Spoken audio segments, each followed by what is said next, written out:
I was having a conversation with a friend of mine. She says, "How did you get that job?" And I said, "Oh, I saw the advert in the paper and I applied." You know what she told me? She says, "I also saw that advert too." And then I asked her, "What did you do?" So, "Oh, I didn't think I would get it, so I didn't apply." Now, this person is far more talented than me. And if she had applied, it's very likely that she may have gotten the job. But because she didn't apply, she didn't grasp the opportunity. And so the opportunity passed her by. So we're going to talk or listen to the first speaker speak about the power of one moment. Please put your hands together. Let's make some serious tamale noise for Executive Coach, Reverend Albert Okran. Let's make some noise for him.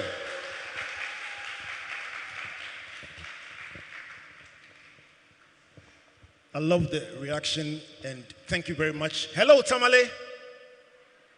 I didn't hear that one. Hello, Tamale. Wow.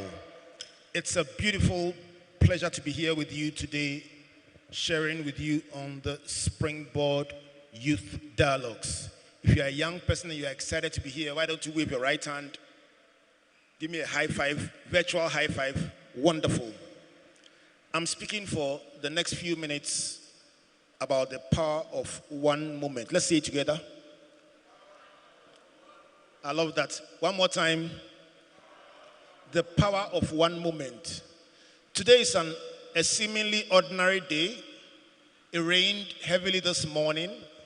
You are here because you've been invited to attend a Springboard Youth Dialogue.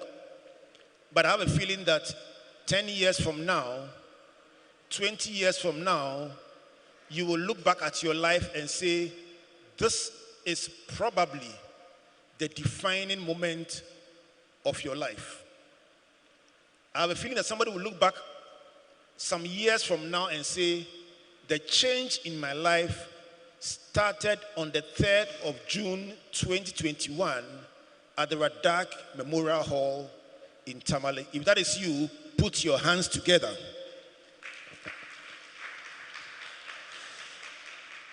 Let me start with a quote by a man called Dick Pound who says, occasions for defining moments do not arise every day. But when they do, we must seize the opportunities they present for improving everyone's life. These chances don't come every day, but when they come, we must seize them. Tell somebody, seize it. Tell somebody, seize it. Let me give you a second one. It says, in your life's defining moments, there are two choices. Either you step forward in faith and power, or you step back in fear. Some very important doors will open today, and it's my prayer that when those doors open, instead of stepping back in fear, you will step forward in faith and power. Somebody say faith and power. One more time, faith and power. So, what does it take to rise up from one such moment to become a significant achiever in 5 years' time, 10 years' time, 15 years' time, or 20 years' time? I'm asking. What will it take for us to look back 10 years from now and see you on the front page of the Daily Graphic with a story about your life and your achievements? Let me leave you with a few tips about what can change your life dramatically. And it's based on the letters of the alphabet. So write down the letter A. And A stands for anticipation. Let's all say anticipation. I love audience response. Let's say anticipation. Okay, so now lean forward a little like this. Lean forward a little. Not sideways, forward. Anticipation is simply readiness. Readiness. If I stretched out my hand right now and I said I have a check in my hands for 100,000 Ghana cedis, it is the one who is leaning forward and ready who can take that opportunity and move away with it. When you go to an athletics meet and they say, on your marks, get set. If you are not anticipating and ready, they will say go and you will still be standing there looking around. Tell somebody anticipation. One more time, anticipation. B stands for boundaryless learning. Boundaryless learning. I know many of you are university students, nurses, students from different institutions, technical students, unemployed youth, core program beneficiaries, Springboard alumni. But one big question, you may learn something from today's program that you may never have heard in your entire life. So boundaryless learning is to say that apart from your core syllabus, you must be open to different kinds of learning. A stands for anticipation and B stands for boundaryless learning. C stands for competitiveness. Competitiveness. What does it mean? It means that in everything that you are doing, there is competition. Every opportunity that you will see in life, there is competition. And you must be able to compete and compete favorably. If they say there is a job opportunity and there are 30 people applying and they are looking for one person, you must be that one person. What does it take? For you to be competitive, you must build the competencies that you need in your field. If you are a journalist, you must build capacity. If you are a medical doctor, you must build capacity. So whatever area you want to excel in, you must build capacity in that area. D stands for decisiveness. Decisiveness. That means that when a door of opportunity opens, like today, introducing the NEIP, the Northern Development Authority, NBSSI, the Ghana Cares Program, you will find out about very amazing doors that a young person can benefit from. But when those doors are open, you must be decisive. There was a poem that was written by the famous Ama Atedu, with a ghost standing at a junction saying, should I go to Cape Coast or to Elmina? I don't know and I can't tell. When the door of opportunity opens, you can't be indecisive. You must be decisive. Let's all say decisiveness. One more time, decisiveness. E stands for efficiency. Efficiency means that whatever resources you are given, you make the most out of it. Whatever little is put in your hands, you make sure you get the best outcomes from it. It is important to understand, my dear friends, that one person can be given 100 cedis, another person 100 cedis, a third person 100 cedis, and one would multiply that 100 to become 1,000, and the second person may end up in debt. May you be that productive person. I said, may you be that productive person.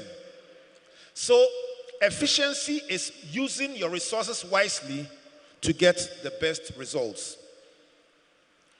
F stands for flexibility. Let's all say flexibility.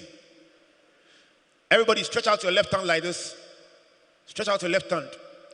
And then tilt it upwards, upwards, upwards, upwards, upwards, upwards, outward, outward, outward. At some point, you can't go anymore. But flexibility is being able to tilt one way, tilt another way, and being responsive. What does it mean? So last year, we experienced what we call the lockdown. For the first time in several years, we could not move. But guess what? At a time when many people lost their jobs and said it was the most difficult year of their lives, many other people were saying that was the most fantastic year of their lives. What was the difference? Flexibility. Once things changed, they were able to change and respond accordingly and achieve their goals. It is important for us to be flexible so that when circumstances, adversity like COVID-19 strikes, we still can take advantage and create opportunity. G stands for growth. Every one of us must grow ourselves. Grow in your command of the English language. Grow in your understanding of technology. Grow in your self-education. And grow in your personal capacity. Why do I say that? Some of the doors that will open to you, if you don't grow yourself, you can't seize them. How many are into fashion here? Fashion, let me see. Fashion, wonderful. So imagine that you get a call from Dr. Hakeem tomorrow, and they say the Northern Development Authority is creating an opportunity, and therefore we need 10,000 uniforms. 10,000 uniforms by end of the month. Can you deliver? You are sure? For many of you, you will be so confused by the size of the order.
That are working tirelessly to give us a better opportunity to actualize our dreams. You may kindly be seated. Thank you so much. Thank you, Honorable Minister. Thank you, Mr. Honorable Regional Minister, for making time to be with us. One more time, a big round of applause for our VIPs for joining us. With your kind permission, sir, I'm sharing a few thoughts about the power of one moment. So with your kind permission, I'll continue, sir. Thank you. So we're sharing on the A to Z. I stands for being indisputable. In your field that you have chosen, when they talk about people who are outstanding, your name must come up. Whatever you find yourself doing, from medicine to marketing, to finance, to banking, to fashion, to art, when they mention your field, your name must be the first to pop up. And it must be undisputable. It must be known that you are the number one in your field. J stands for judgment. That's just about making the right choices. It's about knowing what to do. And the picture you are seeing is of a picture of a stadium that collapsed. And there's a story around it. A sports journalist was sent to go and cover a football match. And when he got there, the stadium collapsed just before the match. After the match, he got back to his radio station and he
and you must build capacity.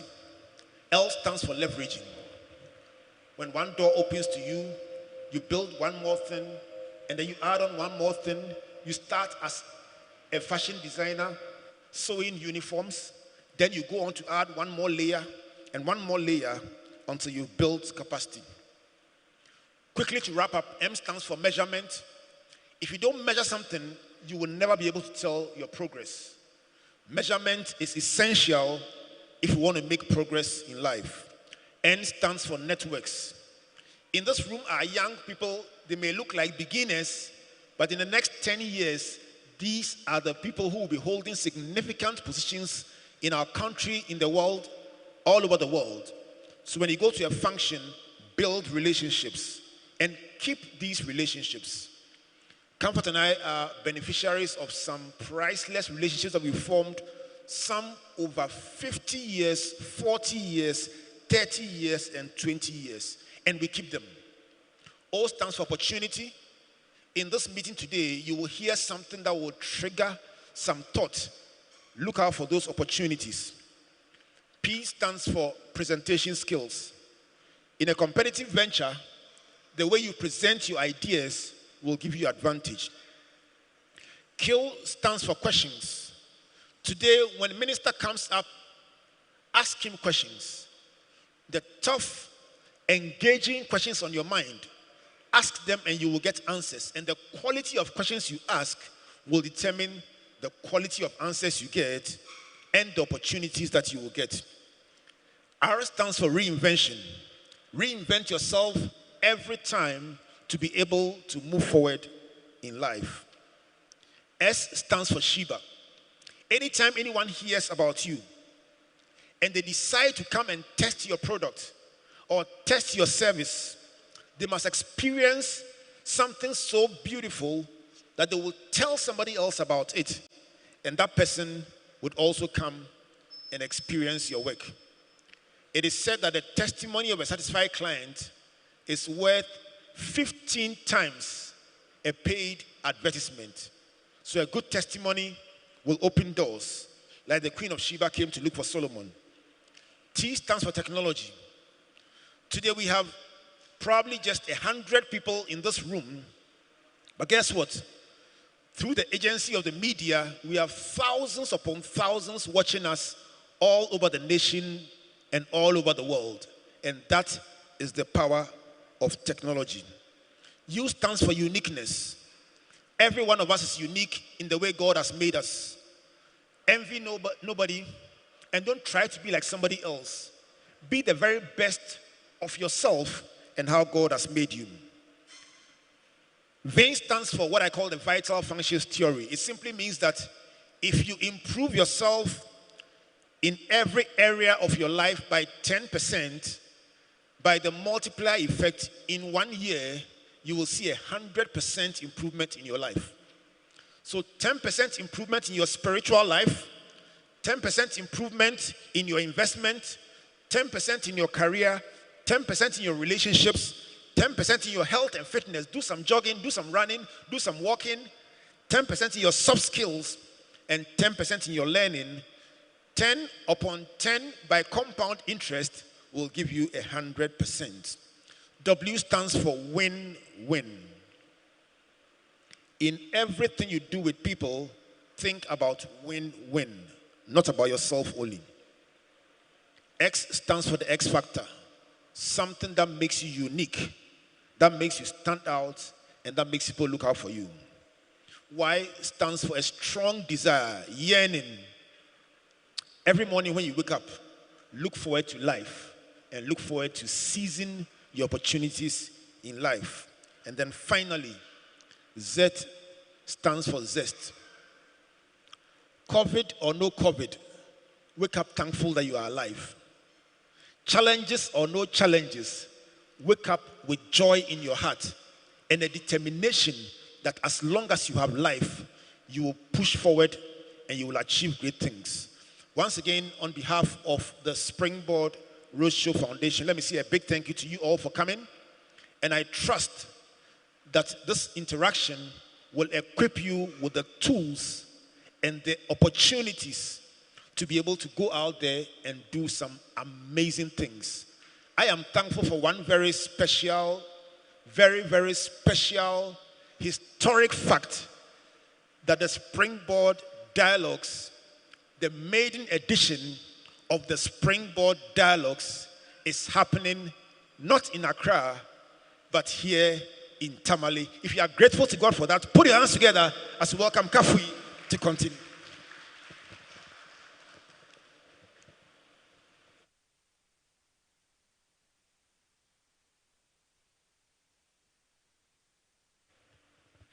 Thank you very much, Reverend Albert Okran, for your presentation on the power of one moment. Quick test. What did B stand for? B, those of you who are writing. What did B stand for? Thank you. What about D? D. Why? C. Yes, you were listening, you were writing. Give yourselves a big hand. Well done. We shall be hearing from the people who are going to show you where the opportunities are. Representatives from the National Entrepreneurship and Innovation Program, as well as the Ghana Enterprises Agency and Ghana Cares. But before that, Reverend Okran was talking about how to bounce back, even in the midst of COVID. And our theme is right there, repositioning, bouncing back from COVID-19 and finding opportunities. I have somebody who has a testimony he wants to share about what he did exactly as represented on our banner. Let's welcome with a warm Radach Tamale flavor round of applause, Mohammed Yusuf. And don't stop clapping until he takes the microphone from me. Although he has his own microphone. Mohammed, please come and tell us about your story of how you were able to take advantage of opportunities during the pandemic. Over to you. Thank you. My name is Mohammed Yusuf. I have completed Tamale Technical University in 2018 with HND in accounting. Before let me thank the Honorable Finance Minister and his entourage. Thank you for this opportunity. Before COVID-19, I was privileged to work as a volunteer for a community-based NGO in Anton District. Before that, I used to help them organize farmers and train them. During the COVID-19 lockdown, my business or my work with that NGO comes to an end. So later on, I was going through internet or seeing messages on my phone. That time I click it on, I joined the Springboard show on online listen. So they asked me to join. I was chosen to join an animal program show, which I have a mentor. And my mentor, the name is Mr. Nati, and he helped me develop a proposal about my product business, which I have already developed. But due to the help of my mentor and the edition, I used,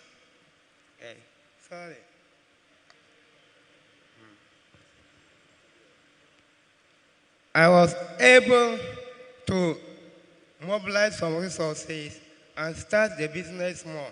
And going on, I did a logo for the business, which is MY Poultry Farms at Nanton District. But I need to develop it. So this is how the Springboard show have helped me. I have joined their discussions on Facebook, Zoom. So it has helped me a lot. But we still need support to develop our businesses. As our young people, we come out of school. As HND graduates or business students, we are not a trained teacher for you to post you. In Ghana, it's hard for you to get what? Job. So when we had this opportunity and we have trained to set up our own business, it will help and help Mother Ghana. Thank you.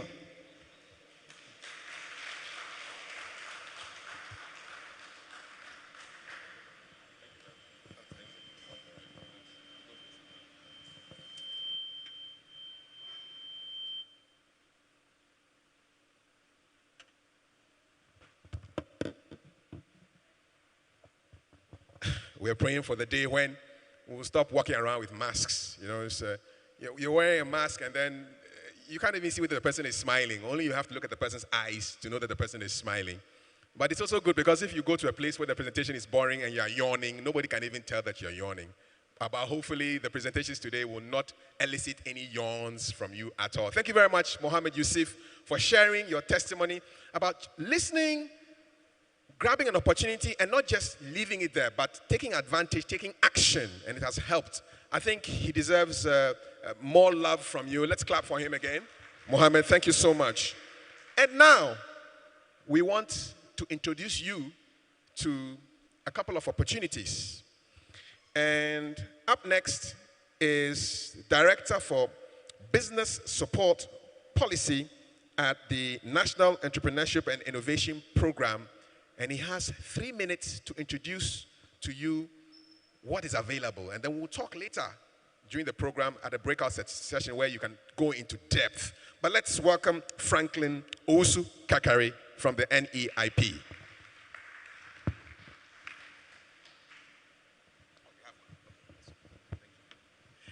Good morning to you all. It's a delight to be here. And it's nice to see Tamale again. We were here a couple of months ago to undertake a program here. How many of you have heard of NEIP, the National Entrepreneurship Program? How many of you? All right, I've seen some few. How many of you have applied for support at NEIP before? Okay, so there's an opportunity for you to get to know what NEIP is doing to help the young people of this country. The National Entrepreneurship Program is a flagship policy initiative of the government of Ghana, and it's a special purpose vehicle designed by the president to lead the agenda of job creation by the young people. And for me, this is the time to be a young entrepreneur in Ghana because the opportunities and the avenues are there. The doors are open. It is for you now to begin to knock at the door and to get the doors really open for you. So NEIP has key pillars that we run on. Our mandate is to ensure that we provide access to technical training, technical support, access to business advisory services, and incubation programs. So we help incubate your idea and ensure that your idea is ready to go to the market. So if you have good ideas here, when we break out for the breakout session, just come, we'll listen to you and get feedback from you how we can be able to support your idea. We also provide some form of access to funding. You know, ranging from 10,000 Ghana cedis to about 100,000 Ghana cedis, NEIP can be able to support your business with dependent on the nature of your business. We also see to it that we provide access to market and market linkages. Some of you have fantastic products, but you don't know how to market it. We will open the avenue for you so that you can even begin to export some of your product. But we need to look at how you can brand. All these things are things that we have been doing for some of the businesses, and you will surely enjoy to be part of this. We also work around policy issues to ensure that we create the enabling environment for young people. How many of you have heard that there's an opportunity for you if you're between the ages of 18 to 35? If you have your own business, you can enjoy a tax holiday, tax exemption for 5 years. This is available for you, and you can apply through NEIP. You just send us your details. When you come to the breakout session, I'll give you full details on how to access this opportunity that is available and government has put in place for all of us. Now, apart from a number of programs that we run, we have the presidential pitch. Every year, we look out for young people with very innovative solutions to solve a problem in this country. So if you have a solution to a problem in this country, you can apply to the presidential pitch and pitch before the president. And you can be sure that when your idea is proven and tested, you'll be given the needed funding. The first winner of the presidential pitch comes from this very region. Aisha came from here at the age of 18. She took both steps and mounted the presidential pitch podium. And whoa, she won. And she had 100,000 Ghana cedis to be able to support her business. And her factory is right here in this region. If Aisha has been able to do it, you can also do it as well. And apart from the presidential, we have the Presidential Business Support Program, the Youth Empowerment for Girls in ICT. All these are available for you. During the breakout session, we'll open up for you how to apply and how to access all these opportunities. If your business idea is in the area of the agribusiness, agro-processing, information communication technology, sports, tourism and recreation, health, food and beverage, fashion, the clothing and accessory, media, communication and marketing, real estate, transport, logistics, all these areas we support. So you are welcome for us to interact, for you to see how we can really support your idea. So do well to come up for the breakout session and really let us engage to see how best we can help you. Opportunities are available. This is a time as young people for us to rise and take full advantage of these opportunities that are available to us. We have a finance minister who doesn't only care about the figures, but he cares about the impact the figures makes in your life. So this is an opportunity for you to take advantage of. Thank you very much and see you at the breakout session.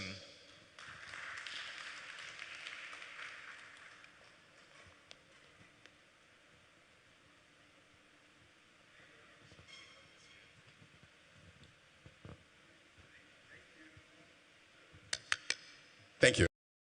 Thank you, Franklin Owusu Kakari from the NEIP. You have a date with him around midday today. So make sure that you sit with him and talk about what they have to offer you. Okay, our theme is repositioning. I want you to reposition your head. So you're all looking at me now. So reposition to the left. Just like that. Reposition your head to the right.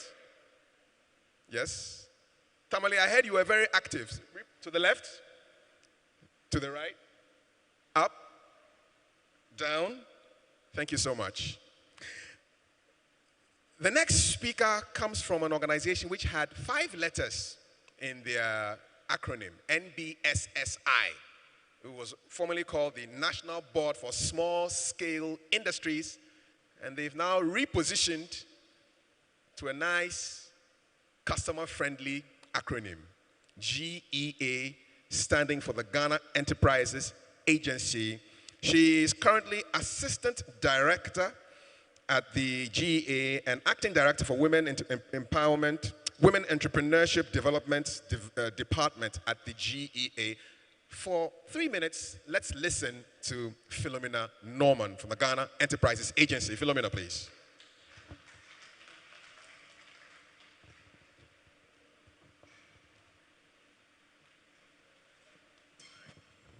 Good morning. Good morning, Honorable Minister. It's a joy to be here. This is my first time coming to Tamale. So within me, I am so happy and I'm glad to be here. Thank you very much, organizers, for this particular program. For us at the Ghana Enterprises Agency, our name used to be the National Board for Small Scale Industries. And last year, 2020, the Parliament of Ghana passed the bill and now we are the Ghana Enterprises Agency. We exist as an institution to create a vibrant economical, entrepreneurial economy so that MSMEs can thrive and grow. We are able to do this by coordinating and also making sure that we monitor the activities and also implement interventions that will promote micro and small enterprises in Ghana.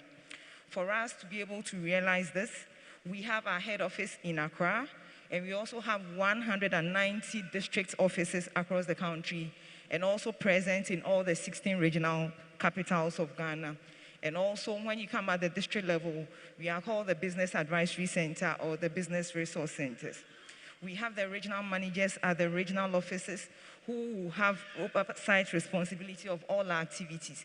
And so for us in Tamale or in the northern region, we have 16 district offices across. I'm believing that most of you have had some encounter with the National Board for Small Scale Industries or NBSSI or the Young Africa Works program, which most people have benefited in terms of the numerous trainings that we have provided. And also under the National Board for Small Scale Industries, people know NBSSI because of CABAS or the Corona Alleviation Program Business Support Scheme. That is how come NBSSI has come to the limelight. Otherwise, we have been in existence for quite a long time. We are doing a lot of activities to ensure that micro and small enterprises grow their businesses. And so for us, we know that for you to be able to grow, you need access to markets, access to finance, access to regulatory support for your business to be able to grow. And so for us, we are doing all that we can through our business advisory centers and business resource centers to provide you with the necessary resources. You can see the banners around. That is the Young Africa Works, where we are supporting 39,000 youth to be able to have access to dignified and fulfilling jobs. And so when you go to the breakout session, we are here to take you through the various steps that you can come on board so that you can either benefit to be a Young Africa Works alumni, to be able to access a startup kit to be able to start your own business, or some funding support or regulatory support, as well as marketing to be able to grow and manage your business. On that note, we'll meet at the breakout session. Thank you very much.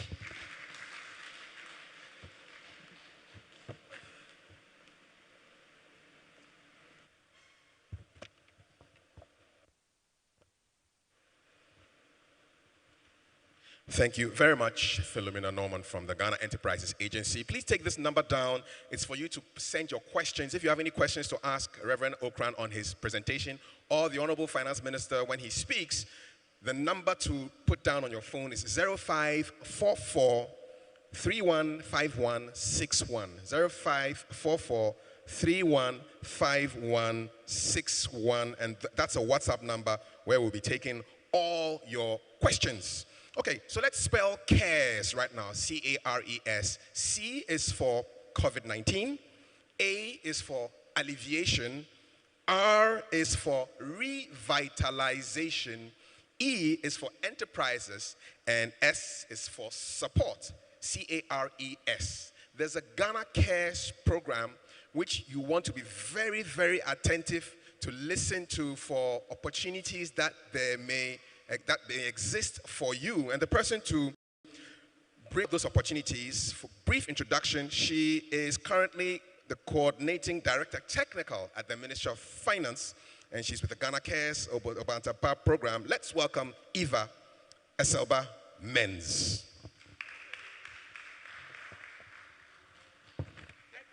I can't hear and see any excitement. Can I get some excitement in this room? Especially the ladies, are you excited? You should and must be excited. Because today we are not only coming to explain to you and show you what is available. We brought the Minister of Finance.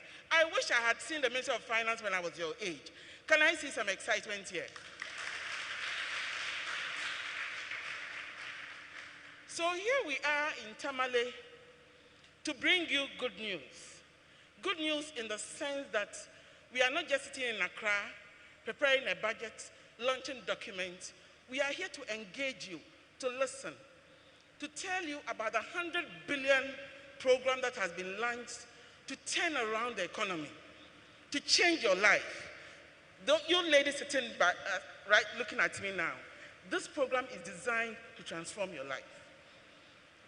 For you to get an opportunity to start a small business or join someone to start a small business.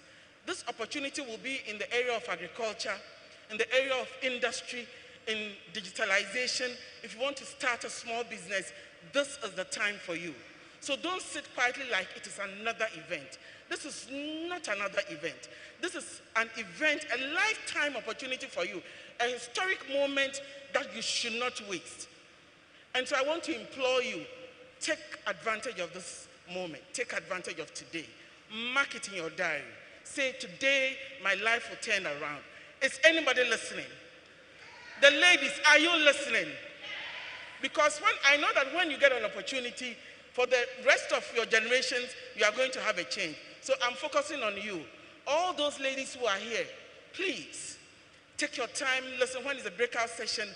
Go and ask Franklin and Philomena the questions, because that 10,000 can change your life. The Minister of Finance is here.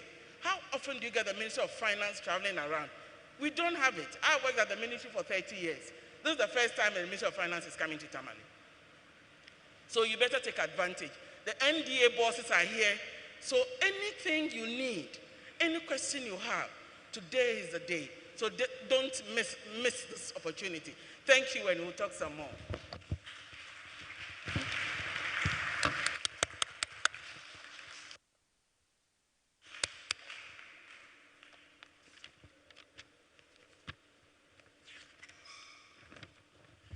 Just a reminder that we are transmitting on a whole bunch of radio stations in 6 different regions of this country. So from this region, we're on Radio Savannah, Fila FM, Kesmi FM, ZA FM, 123 FM, and Justice FM. In the Northeast, we're on Eagle FM in Wale Wale. In Savannah, we're on Pad FM in Damongo and Yagbon FM in Bole. Upper East, you can hear us on URA Radio in Bolga, as well as A1 Radio. And in Upper West region, Radio Upper West in Wa and Radio Progress in Wa. And in OT region, Karachi Radio and Beyond FM in Kwanta, as well as OT Radio in Dambai, are listening to this live and direct. Also on Facebook on the Springboard Roadshow Foundation Facebook portal. Up next, we are privileged to hear from the board chair of the Northern Development Authority. Let's welcome, with a big friendly round of applause, Dr. Hakeem Ahmed Wema.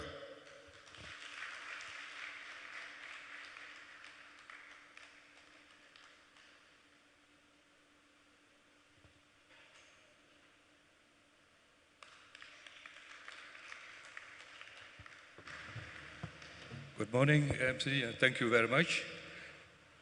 Before, let me express my great surprise that this forum has been able to get, I think, possibly the busiest person or number 4, maximum busiest person in this country, after the president and his vice, possibly the chief of staff in Accra. There are at least 20 million people I know in Ghana who want to meet Ken Ofori-Atta.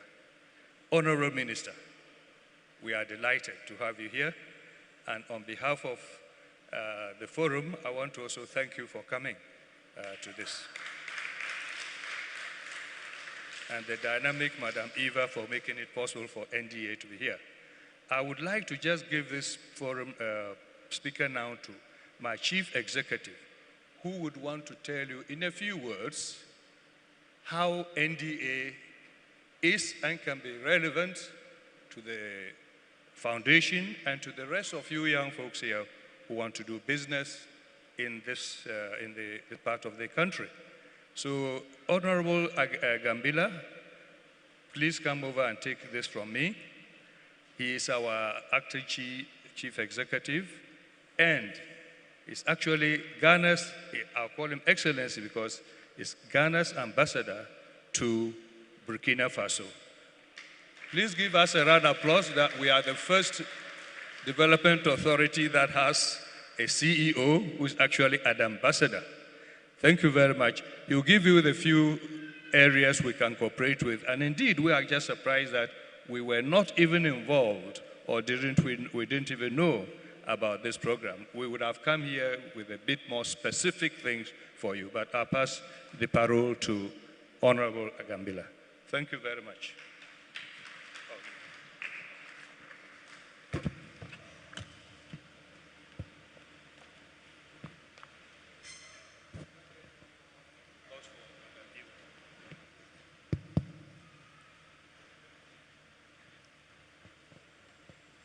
The Honorable Regional Minister for Finance and the Honorable Regional Minister and our dear Eva, member of the board of the Northern Development Authority. Ladies and gentlemen, I'm delighted to also say you are welcome to Northern Ghana, more specifically Tamale.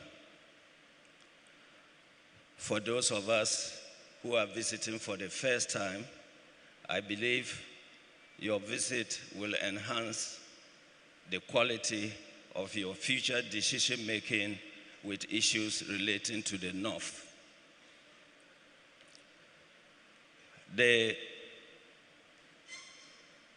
Looking at the program, it's important to let you know what the NDA, Northern Development Authority, stands for and can do for young persons, not only in this part of Ghana, but the entire nation.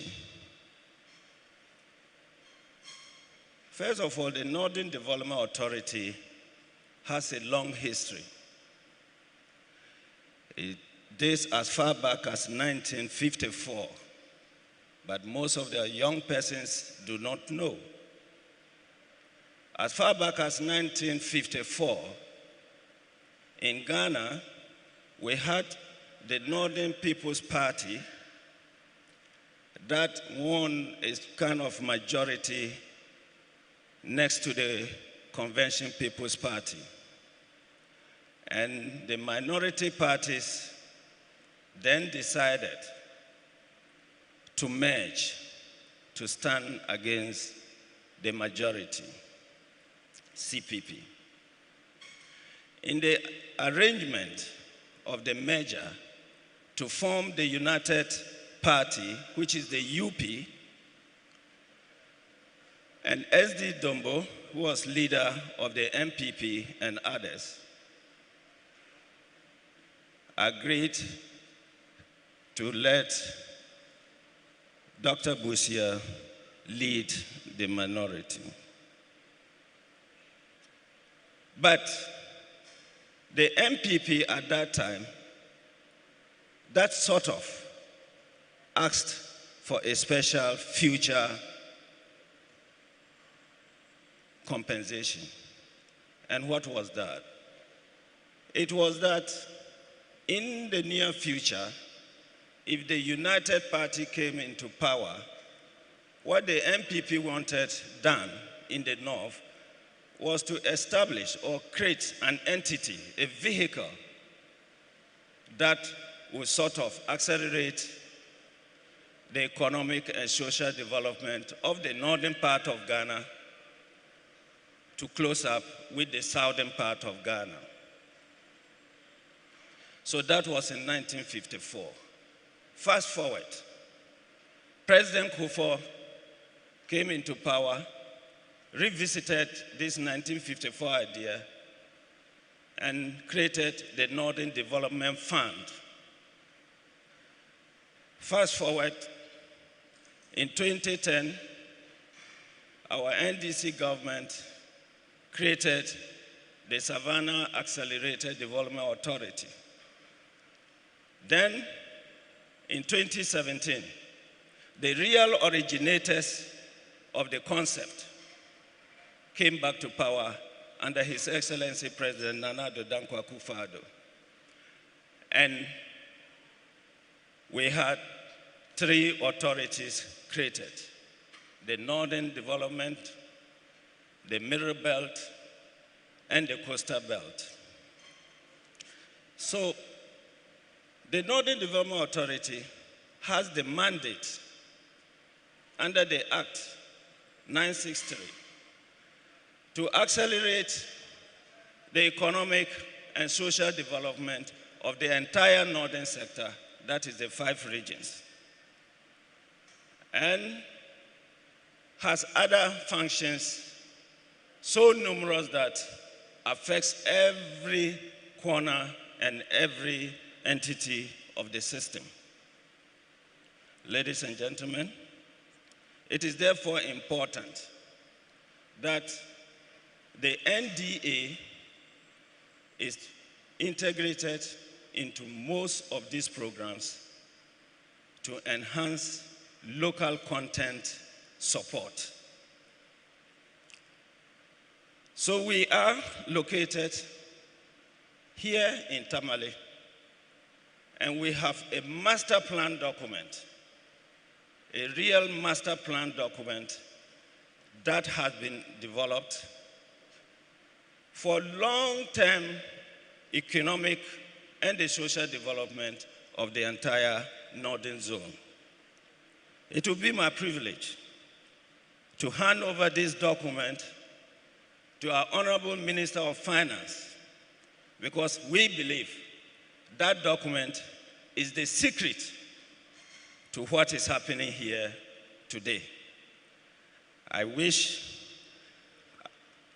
the minister will take some time to study this document that I'll be presenting to you, to factor into your decision makings in a way to get the Northern Development Authority back to its original concept and objective so that we can operate. A little bit of the original objective is lost on the way. We need to move in. Yeah. We need to thank you.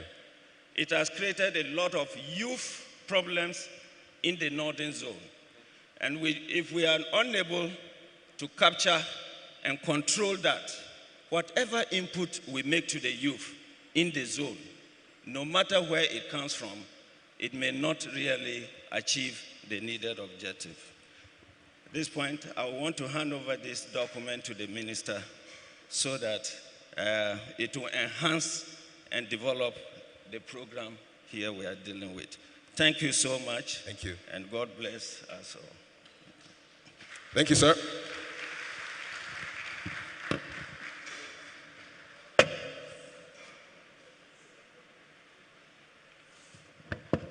So the document is being handed over to the minister. Thank you.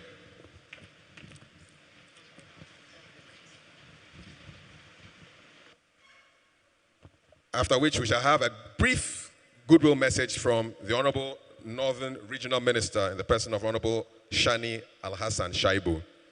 He will speak briefly after this handing over ceremony.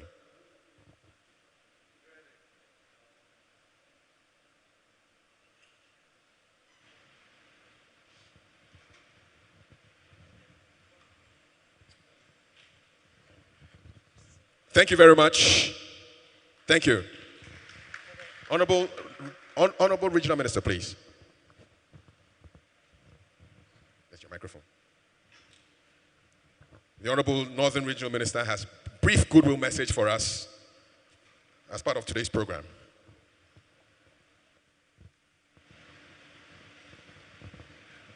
Honorable Minister for Finance, the Chairman of NDA Board, organizers, participants in this Springboard show, invited guests, ladies and gentlemen. I have the honor and privilege to welcome the Springboard show to the Northern region. The Springboard show has always had a stop in the Northern region. I remember as far back as 10 years ago, I myself was a participant in this same venue.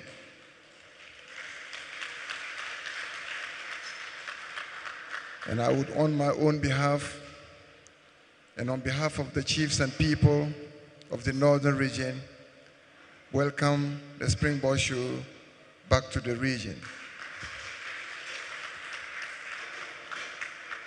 Tamale has always been a host of the Springboard show.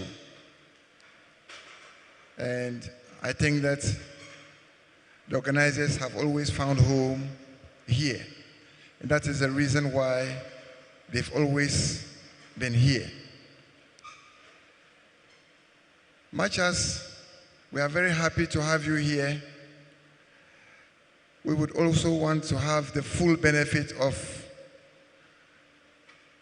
this organization.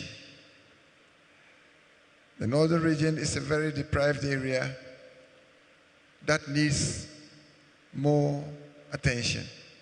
So if the Springboard was doing 100%, then it should be prepared to do 200% in the Northern region.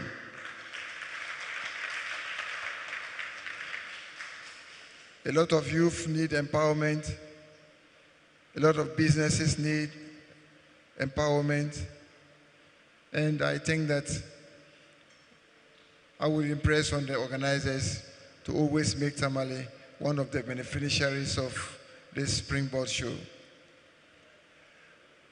I do not intend to bore you with a long speech, but I just want to make a recognition about the Ghana Enterprises Agency and other agencies that are geared at helping the youth in their various entrepreneurial areas.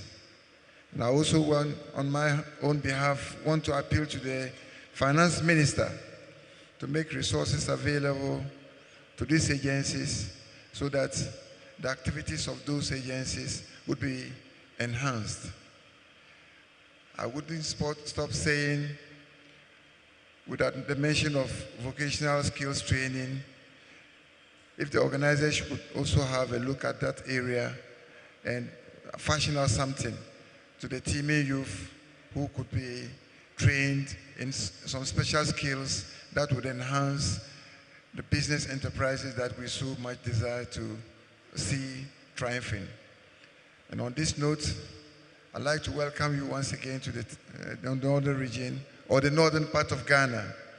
And I hope that at the end of this program, the northern part of the country would have been a beneficiary. Thank you very much for coming.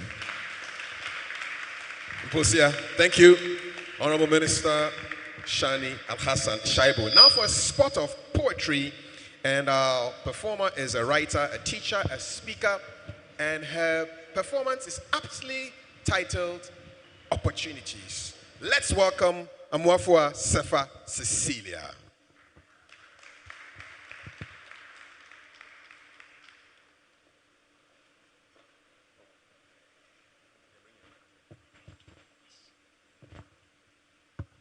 Because of COVID, it's one man, one microphone. Give it to her, please. All right.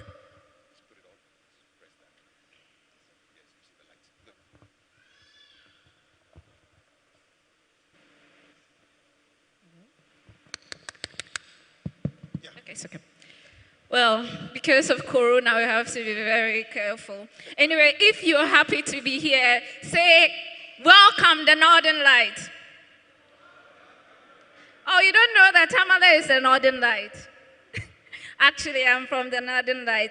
Well, before I start, I'll say Springboard is the only board which brings goodwill on board through the length and breadth of Ghana to grow in one accord. Clap for Springboard. And of course, we can't start without some patriotism. This is a song which was written by Ephraim Amu, and it has been translated into so many languages. So I'm going to hum it, and you're going to sing it in the voice or the language you know. It goes like this.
Today, this poem was specifically written for Springboard because they gave me their specifics and I knew what they did, so I decided to write it for them. It was written just yesterday, it's titled Opportunities. Opportunities are like doors unopened, waiting for curious minds to open and walk through their corridors through to their crowns. So let eyes be on the lookout instead of tongues walking about. All problems have their solutions, all pollution have their clearing, all chaos have their calmness. That is the power of the moment. Every problem is an opportunity, every pain has its gain, every calamity has its fortunes, every horror has its heaven, every bane has its saying. So let eyes look to see, let minds think to plan, let hearts raise to hell before tongues run to deafen. For we are in a world so blessed to have gateways of living names on the sands of time. We are in a world so rich with paths needing curious minds to thread. We are in a world so helpful with ready hands to push serious climbers of developmental trees. So don't sit and spit woes. Don't spit and slit fate. Don't slit and spill opportunities like milk into unfortunate sons, hoping to rise from the mess to the peak of success. Life blesses the determined with luck. So be the determined. Thank you very much.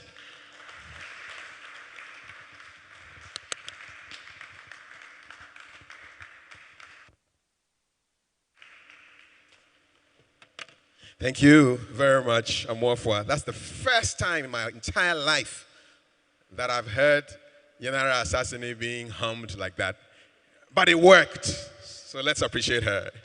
It worked. Now, a mentor is an advisor, is a counselor, is a confidant, is a master, is a teacher, is a trainer, is a coach, is a guide. And we have a special guest mentor here with us. Normally in Accra, handling the figures. But he's here, and we are glad to have him here. Spend the next 30 minutes talk to us about repositioning, bouncing back from COVID-19, taking advantage of opportunities. Let's be on our feet as we welcome our special guest mentor, the Honorable Finance Minister, the Honorable Ken Ofori-Atta, with a big, rapturous round of applause. He comes with his own microphone, like everybody else. And Mr. Minister, over to you. That's your timer right there. Yes. Thank you. Thank you very much. Please, let's sit down. And good morning, Tamale. It's really, really good to be here. Colleague Regional Minister, Dr. Werma, whom I've known. Actually, I worked with Shani for a long time. I remember he had a bakery at some point, somewhere, as we tried to win the various elections. And Dr. Werma, of course, has been one of the father figures, you know, with his spirit and strength. And now he heads the NDA. And so we'll have to find ways to work together and make it work. But truly, let me also say hello to Damango and Nalurigu, Bolgatangawa, all of those people in the 5 regions who are listening in. And it's really good to be back in Tamale. And I feel I'm truly blessed to hang out with all of you dynamic and enterprising young people. And it's almost like, you know, the letter from Paul to the Corinthians. Let's find our first love. And since my COVID experience, you know, I'm back to saying, where is the youth? And how would I, you know, in this busy schedule, ensure that I interact, because truly our future in Ghana will not go very far without the youth. We look at 0 to maybe 35 years old, and that's literally 75% of our people. So it's crazy to be sitting at the finance ministry and not having a special connection to the youth, because that's where the future is. So let me thank Kafui for continuing in this enterprise, engaging people and exciting them about this, and of course all the friends from the media who are there. But then, of course, a very special thank you to Albert and Comfort, who just have been incredible in this pursuit of getting the youth excited, unlocking you from a sense of disempowerment, so that you can avoid what usually I call the poverty of aspiration. We fight amongst ourselves so much that we disempower ourselves and somehow believe that government is a solution to our problems. But the power resides in us. And we should really acknowledge that God gives us tools, and it's either we bury them or use them effectively. So I was quite a regular resource person in the roadshow some time ago, and it's really great to be standing here and not being a finance minister, knowing that this is where the creation of our future will be. And I don't know why the Lord brought us to Tamale first, but it must mean something, you know. And so let's clap for ourselves and move towards that. Yeah. So thank you really for this. So I look forward to sharing some ideas, repositioning, getting negativity out of our minds, believing deeply in who we are and what we can do, which is really limitless as far as I'm concerned. So I would imagine questions of unemployment or underemployment, building a nation with equal opportunities, and all of these areas coming into government, you know, as a private sector person, was to see whether we can release the spirit of economic freedom, you know, outside of government, but within us, but at the same time ensuring social mobility, which means we have to give skills, education, and we have to get the private sector working, and we need to ensure that the financial system, you know, has the infrastructure tuned to the type of population we have. I'm not sure we've done that, but we are building on that. And then the whole issue of the fear of the unknown and therefore not trying. You know, how do you take risk, but in the same time, how do I make the risk more tolerable? That we'll have to do. The quality of education and the incredible technology that is now at our fingertips, and whether we are going to deploy them or not. So what does the future look like, or how do you create your own future of success? So I kind of will break my life into decades, 10-year blocks, and see whether in that you see certain similarities, and also come to the realization that we have more in us, you know, than we care to dig and to find, and that the people sometimes we see up there have gone through tremendous difficulties, but have also held on, you know, that the image of God which is in us give us infinite power to be able to have His purpose revealed. So I hope we will inspire each other, and the final analysis look to building a much greater country, realizing what I've always thought was Ghana's destiny with greatness. And that's what the Black Star is about, and that's our responsibility to contribute to that. Then, of course, we have COVID, and that has just devastated the whole world. I think the richer countries have used about 14 trillion dollars to be able to stabilize their economies. That's about 12% of their GDP. Africa has been able to use only about 2% of their GDP because of resource constraint or the structure of the economies, which we and you can change. So in the face of all this supposed darkness around us, there is enough light in us to lift you, for you to reposition yourself and seize your opportunities. I remember when the whole COVID issue started, I kept telling the ministry that let's not waste a crisis. And it was like, well, things are falling apart. Let's not wait. What are we going to do? And I went to my first meeting with the President, Chief of Staff, and Minister of Health. So because we were thinking of it as a health issue, and the Minister of Health was thinking, well, if we have $2 million, we'll be able to manage this and then move on.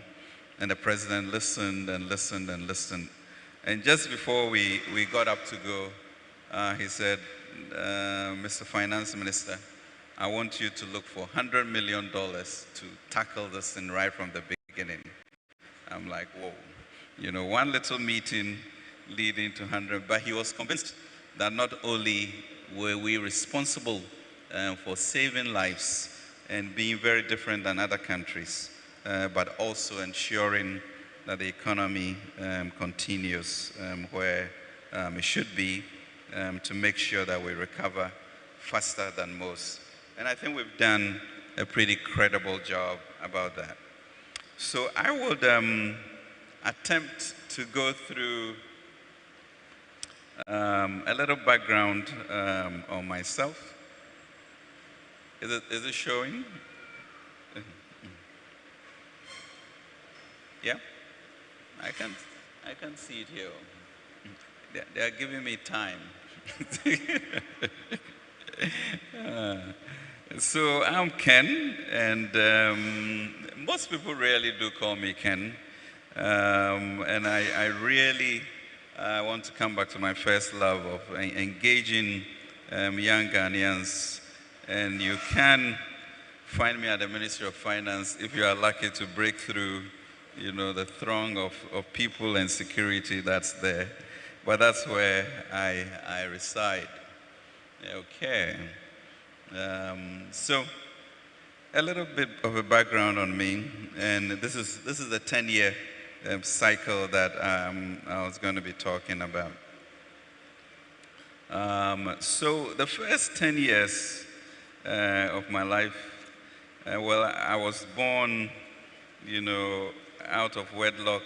My mom had to run away from Chibi because she would have been forced to have an abortion.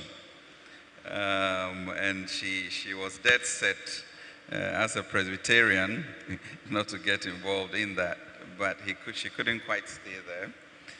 So she ran away because an aunt of mine was a midwife in Kumasi. I don't know how God put her there, but she was there, and that's where, therefore, I was born. And I think really the story there is difficult moments, you know, for young people. And what do you do? Do you succumb to the secularization and the ease, you know, of doing something like that so that you can move on with your life? But she did not. So today I'm here, I'm talking to you thanks to the strength of a woman in Chebi, you know, some 60 years ago. And you have more resources than you have. So if you're a young woman, this is a challenge for you to be very strong in your convictions and your ethics and values, believing who God made you, and you could end up doing something great with your life, or ensuring that a life such as mine is saved to support generations to come. We just never know about life. And therefore the issue of boldness, of character, to ensure that we don't, you know, abort our future. So I wouldn't be here if not for the strength of a woman. And I just really cherish that from her. Then also, because of the nature of it, you know, men as we are, we run away from these responsibilities. So Dad also stood very far away from it. And I actually grew up in Chebi not knowing him, even though, of course, I knew he was from the royal family and the palace and all of that. But he came back from Canada after his PhD and looked for me and brought me into, you know, their home, I would say, with my new brothers and then later a sister. So imagine moving from your khaki, barely being able to speak English, very used to eating with your hands, into this, nice smelling house with, well-groomed children, and not very fluent in English, and then being sent to Legon Primary. Then they changed my name to, I used to be called Nanayao, to Kenneth. And I couldn't even spell the Kenneth. So that was problematic. But that's what happened. And really to also acknowledge that for the courage, to bring, quote unquote, villager and khakis into a new comfortable marriage. So the conviction and strength of a woman, and eventually a father, or trying to finally acknowledge a mistake and rectify it in public, and convince his new wife that it's his wife that it's a good thing to do. And that those are sort of the value constructs that you begin to see, impact people's life. Because today, I stand here as finance minister, completely humbled by the courage, of those decisions that were made, so that I am where I am. So if you think you've made some mistakes, forget about looking in the rearview mirror and running away from it. Pick yourself up, dust yourself down, and reposition yourself for the future. So let's call that lesson 1. So let's reposition ourselves for the future, for this COVID experience that we have had. I think it's going to make us a much greater country than we know it to be, and maybe even move faster toward the transformation that is required. So that was the first decade, and then move on to the ages of 10 to 20. So now, from not being able to spell Kenneth, I've actually passed my common entrance examinations and gone to Achimota School, which would have been, a dream unfulfilled. Did extremely well in my O-levels, lost my humility, wore a blue shirt in 6th form, and before I knew it, 2 years had come by for A-levels, and the results were just staggering, just miserably bad, So that happens to us. And then I was teaching at Accra Academy and trying to do these A-levels again. By the way, just difficult. I think my sense of discipline had dissipated. But I decided that, maybe it is time to leave the country. So I took the SATs, etc. I think God just had mercy on me. I got into some really good schools in America, and then went to New York at Columbia. So sometimes we are given these opportunities and we just mess them up, as the carnality of ourselves come in. And again, so if you failed in an exam or business venture, and the truth of the matter is that, Albert, I don't know what the statistic is, but I think you fail in about, 10 or 11 enterprises, before one of them clicks. But you have to start.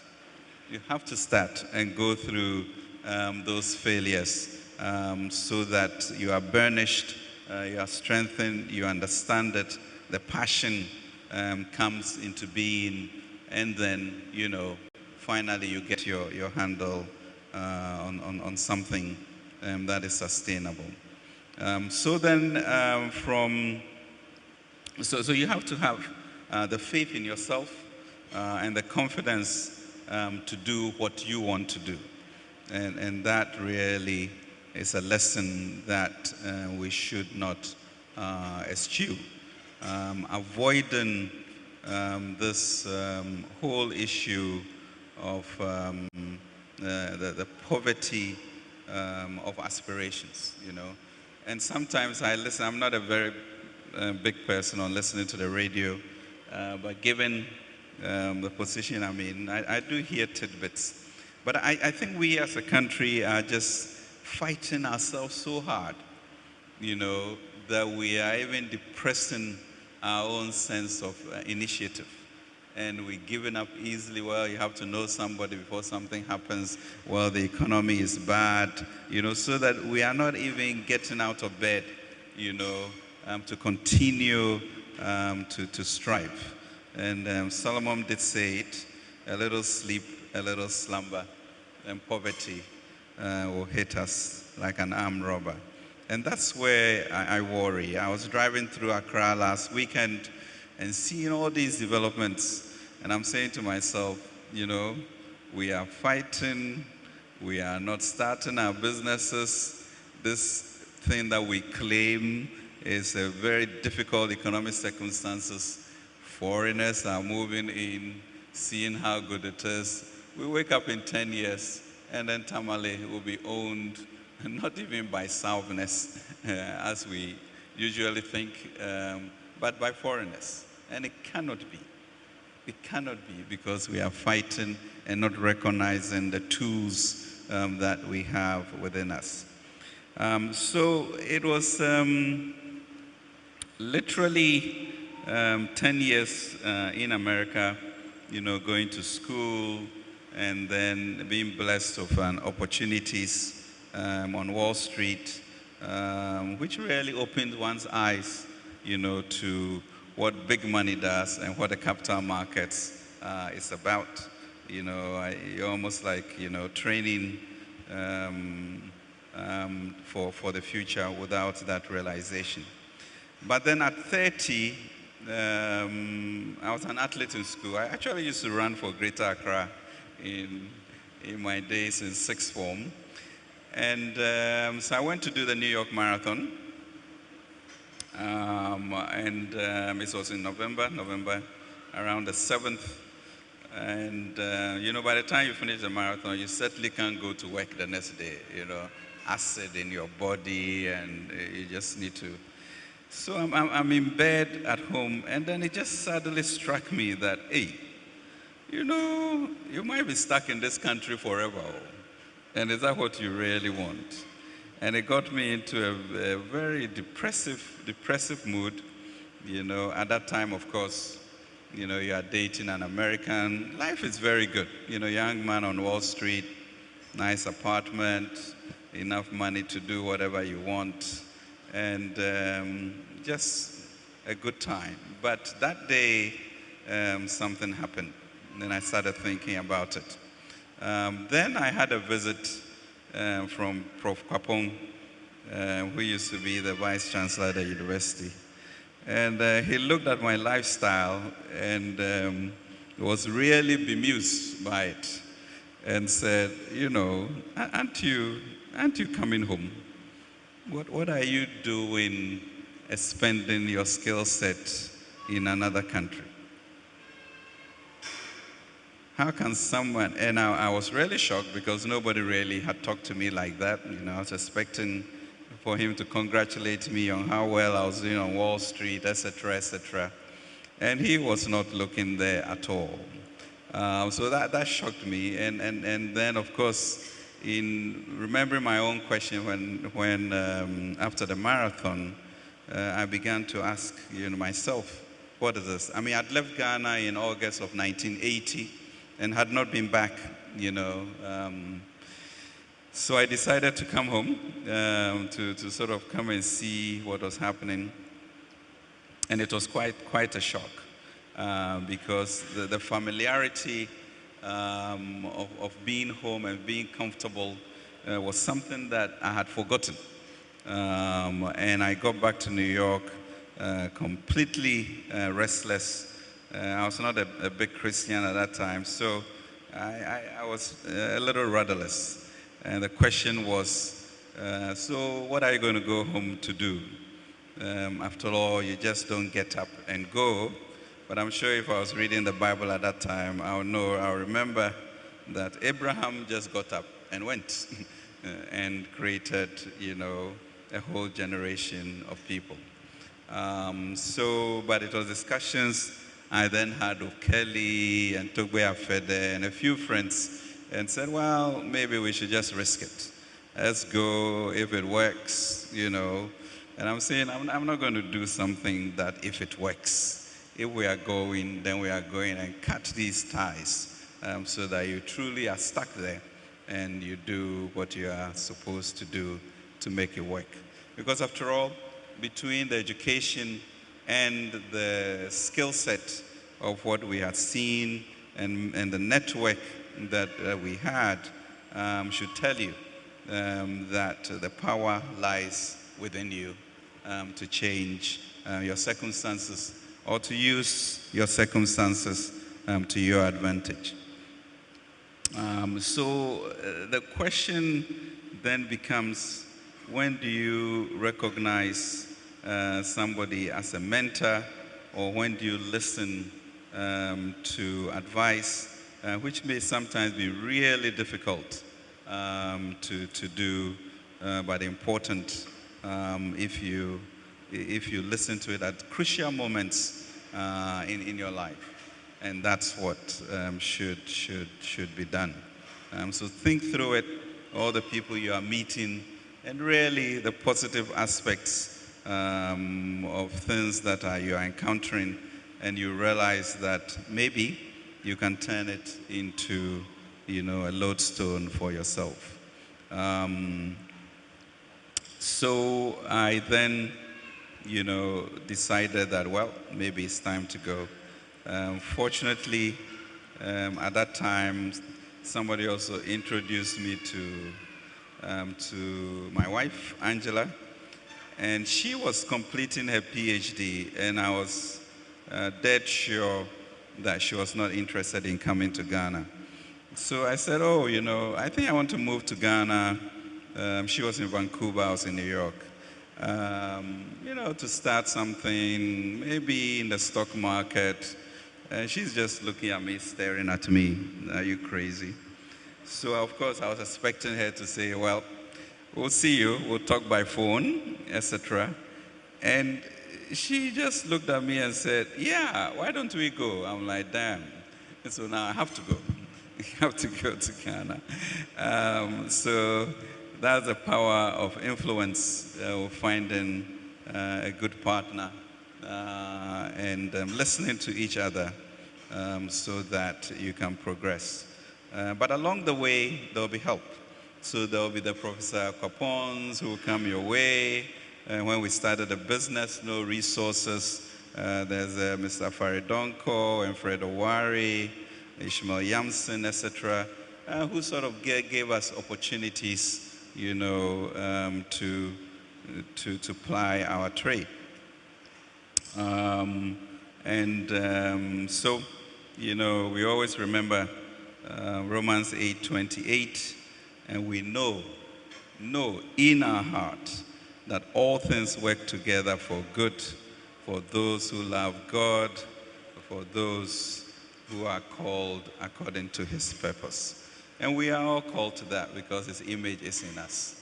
But are we ready to listen to the Holy Spirit and obey, which is the key thing? So things happened. So then we started DataBank.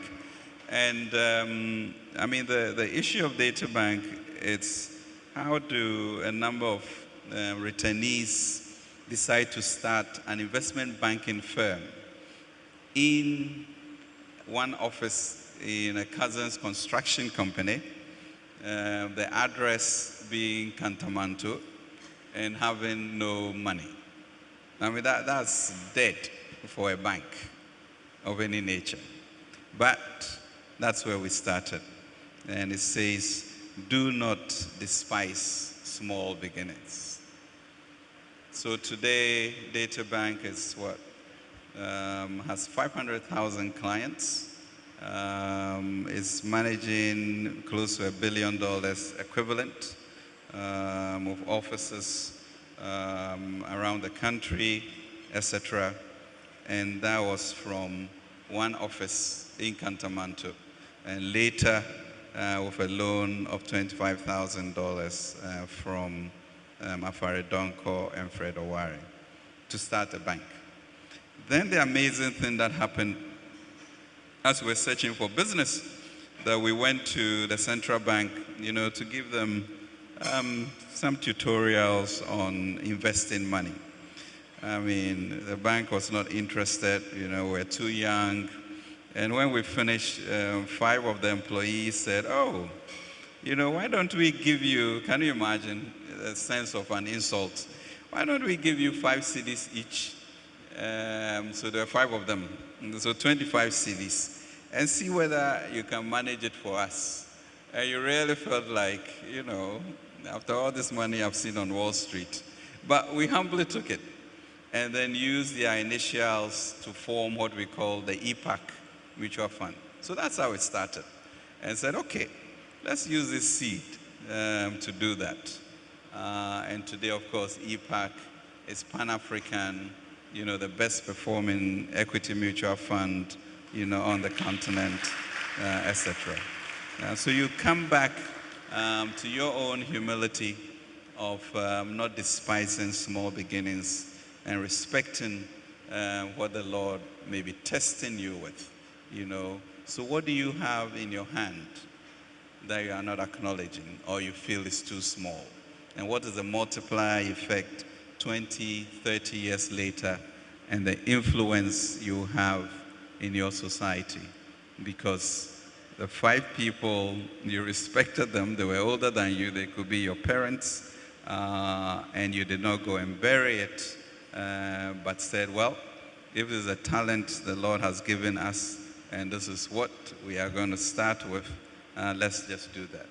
But it really helped us, because then we also, as a company, moved away from government business and came to the realization that if we manage people's money well, they will walk in our door, whether it's B government or C government or D government. You are using your skill set to move away from dependence on government.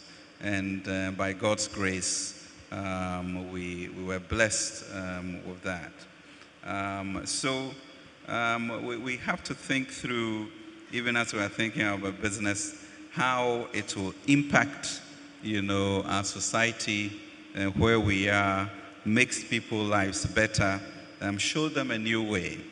So I can't tell you the number of people who have built their houses, send their children to schools, yes, comfort, and done amazing things because we managed their monies well for them.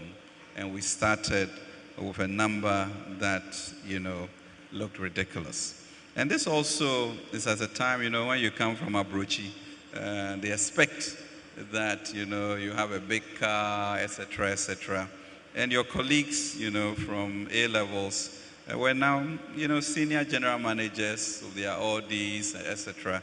But you had to eschew that and have faith in the journey that you are taking and the steps you have to take, which will be different, so that we get to where we are. And the Lord might place you in a much better place if you follow that. So for you, I think there's incalculable things to do. And now with the support of technology, I mean, you could just be the biggest entrepreneur, not only in Ghana, but in the world. And that's all, from your little room, you can create opportunities and reposition yourself beyond everybody else. So that then was the period of 30 to 40 as we saw the manifestation and growth from coming to Ghana with literally nothing except what's in your hands, what's in your head, and then moving to a belief in God. So Then from 40 to 50, one began to be more existential, to think about, well, what's this all about? And your responsibility as a leader in your community. So you realize that at 18, there was quite a bit of failure one had to pick up. At 35, you had seen yourself humbled into a small room in Canterbantu from Wall Street to rebuild, but beginning to see some green shoots, of recovery or growth, which was exciting. Then you began to ask some critical questions in life from 40 to 50, and that had to do with, well, where's your country going? What type of leadership is required? Can Ghana ever change, etc.? And I was fortunate to be in a program that both Comfort and Albert are in, which was an Aspen program, on leadership, and we call it in Ghana in Africa Leadership Initiative, where you got to study people, civil servants like Jean Monnet, who through him the whole European Union was birthed, because he understood the system, managed to get the people of power to work towards a certain direction, and today you have the EU by someone called Jean Monnet that most people may not know. But that's what he used his skill set from. And he used to really, on the weekends, just go to his village and just walk, just creating the space to be able to think, move away from the clutter, and reflect on what the future was about. So I think that was my period too. And we studied people like Martin Luther King and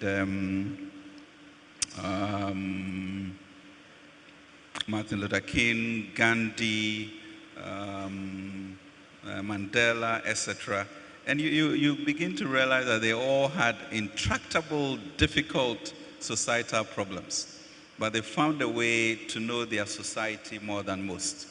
So Gandhi got back into India from South Africa, and the middle class, upper middle class, had invited him to see what he can do about independence. He saw their campaign parties, etc. And he decided, let me take the train around this country and see what the people really want. So he went and came back, and that's when the SALT marches, etc., came into being and really galvanized the people to seek independence. Then you have Martin Luther King and what he had to face and kept at it for the civil rights. And you had Mandela's tenacity in prison for what he then became to free the people. So you got to that point and you began to also then think about, well, am I supposed to stay at Databank forever? Is that what God wanted me to do? I'm just too happy being the chief executive. And I was not making a decision, am I just too happy in this position? And is that where God wants me to be? So by the time we finished with that exercise, I had to tell very difficult economic circumstances. Politics was also rearing its head. And I decided that maybe it's time to move my skill set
struck me again.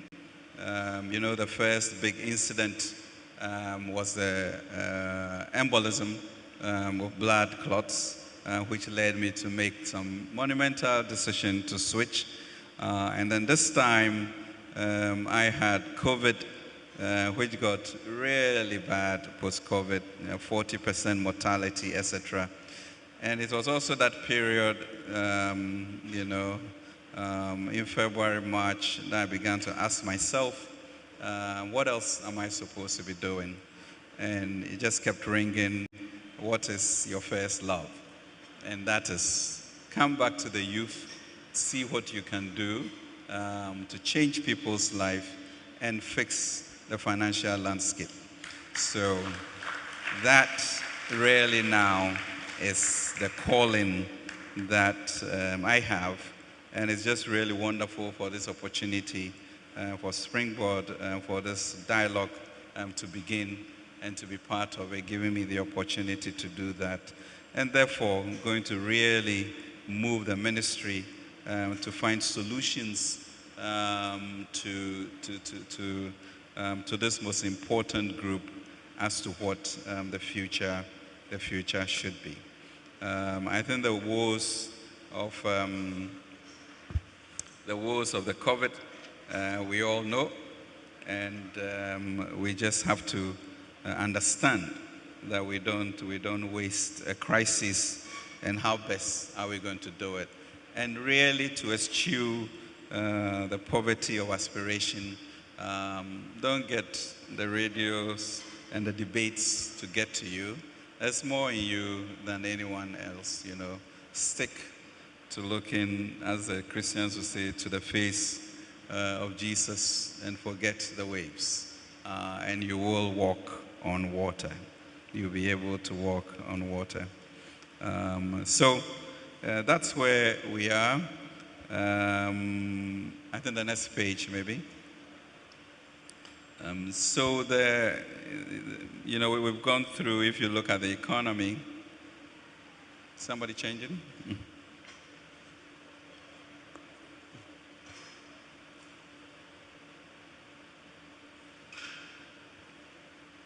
Great. So you see the economy from 2015, 2016, really just doing quite well, average of maybe 7% over that period, and expecting to move to 6.8, and a plummet down to 0.4%. So those are the marbles. I mean, even at 0.4% of Africa declining by 3.2%, you can see how the resilience that we built over that period has helped us to maintain that. The issue of understanding the social dimensions of what we do, I think we spend a lot of resources to make sure that things like the LEAP program, school feeding, senior high school, the health sector, etc., are all truly supported. Somebody moving it? Are truly supported to make sure that at least there's some equity in the system whilst we move ahead with growth.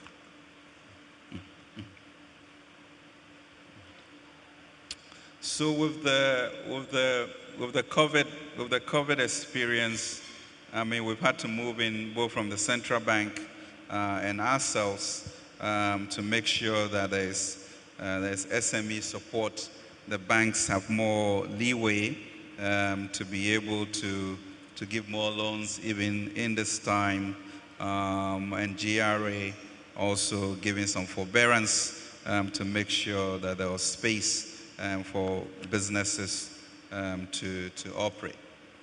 But if we look at the youth, for example, you realize that we have a total, as I mentioned, of 75% of Ghanaians, from 0 to 35, and that is our future.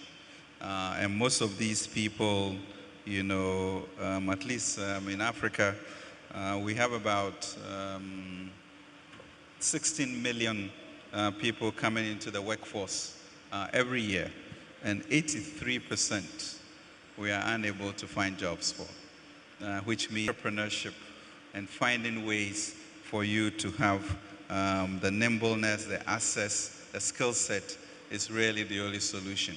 The old industrial revolutions of factories, of thousands of people may not be the answer. It is now individuals hiring 2-3 people, 10,000 individuals hiring 2-3 people, because you have the skill set, you have access to financing, you have access to technical training, and programs such as this, to inspire you and push you to move forward. Your concerns, of course, move into unemployment or underemployment for jobs. I think in Ghana, about 50% of the youth, even if they have jobs, are underemployed, between those leaving the universities and those who have technical skills, And really, for entrepreneurs, breaking this fear of the unknown, and so how does government maybe participate in reducing the risk for you, so that you'll be bolder in what you do. But even beyond that, you yourself finding a means within yourself to train yourself, educate yourself, and be bold about this. And failure is almost a certainty in 1, 2, or 3 before something happens.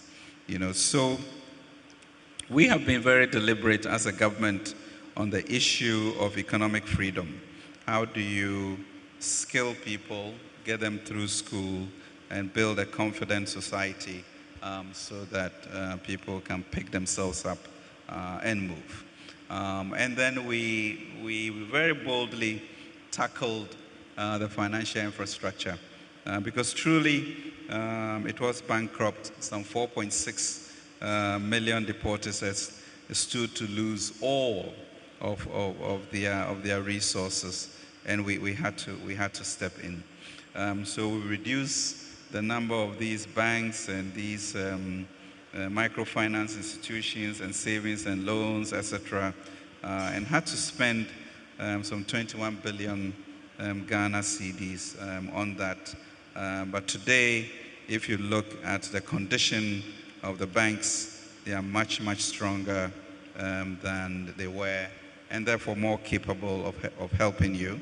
And our challenge is whether we can find with NEIP, MASLOC, MBSSI, etc., a means of an intervention that really will be bold and different and enable access to that type of capital. So part then of the Ghana Cares Obatampa program was the insertion of a development bank. And I have listened to some of the commentary, and you get back into the sense of cynicism because, well, NIB didn't work and ADB didn't work, and so therefore, why will this work? And it's really a very negative way of looking at things. If you look at the post-World War, and we saw KFW and 3I, really advancing the cause of development and making sure there was access to capital. It's not because there had not been failures before, but a recognition in that experience and then saying, we are going to do this differently. So Yao, Dr. Ansu and co. Decided that, this one has to be a wholesale bank with international standards in which that development bank then feeds capital into all of the other financial institutions so that they are stronger and they do the work on the retail side, whilst now between government raising resources, a central bank also having resources, we also have this independent, robust development bank that can also raise money on its own balance sheet from outside to make sure that there's more liquidity in the system. And therefore, we should put our energies into finding ways to make that work because it's a very critical intervention that we are talking about. So post-COVID, I think there's a lot that has been done, both in the manufacturing, housing and construction, technology, ecosystems, and just optimizing what we have, and then the whole regionalization agenda, which is to say that, Ghana started this whole independence movement in which it just became a dynamic effect, on the continent. And that is what Nkrumah did for us. And then in Akufo-Addo's regime, we now have the Continental Free Trade Agreement, which is housed here, which is really the beginning of the economic emancipation and trade and investment. So you put that together, and one of my mentors says that, Ghana is an idea, the idea of freedom. So we pioneered political independence, and now we are at the threshold of pioneering trade and investment.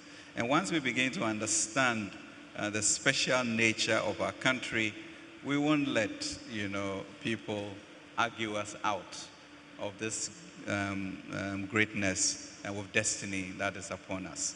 So we have the AFCFTA, which literally gives us a locus to be the regional or continental center for Africa.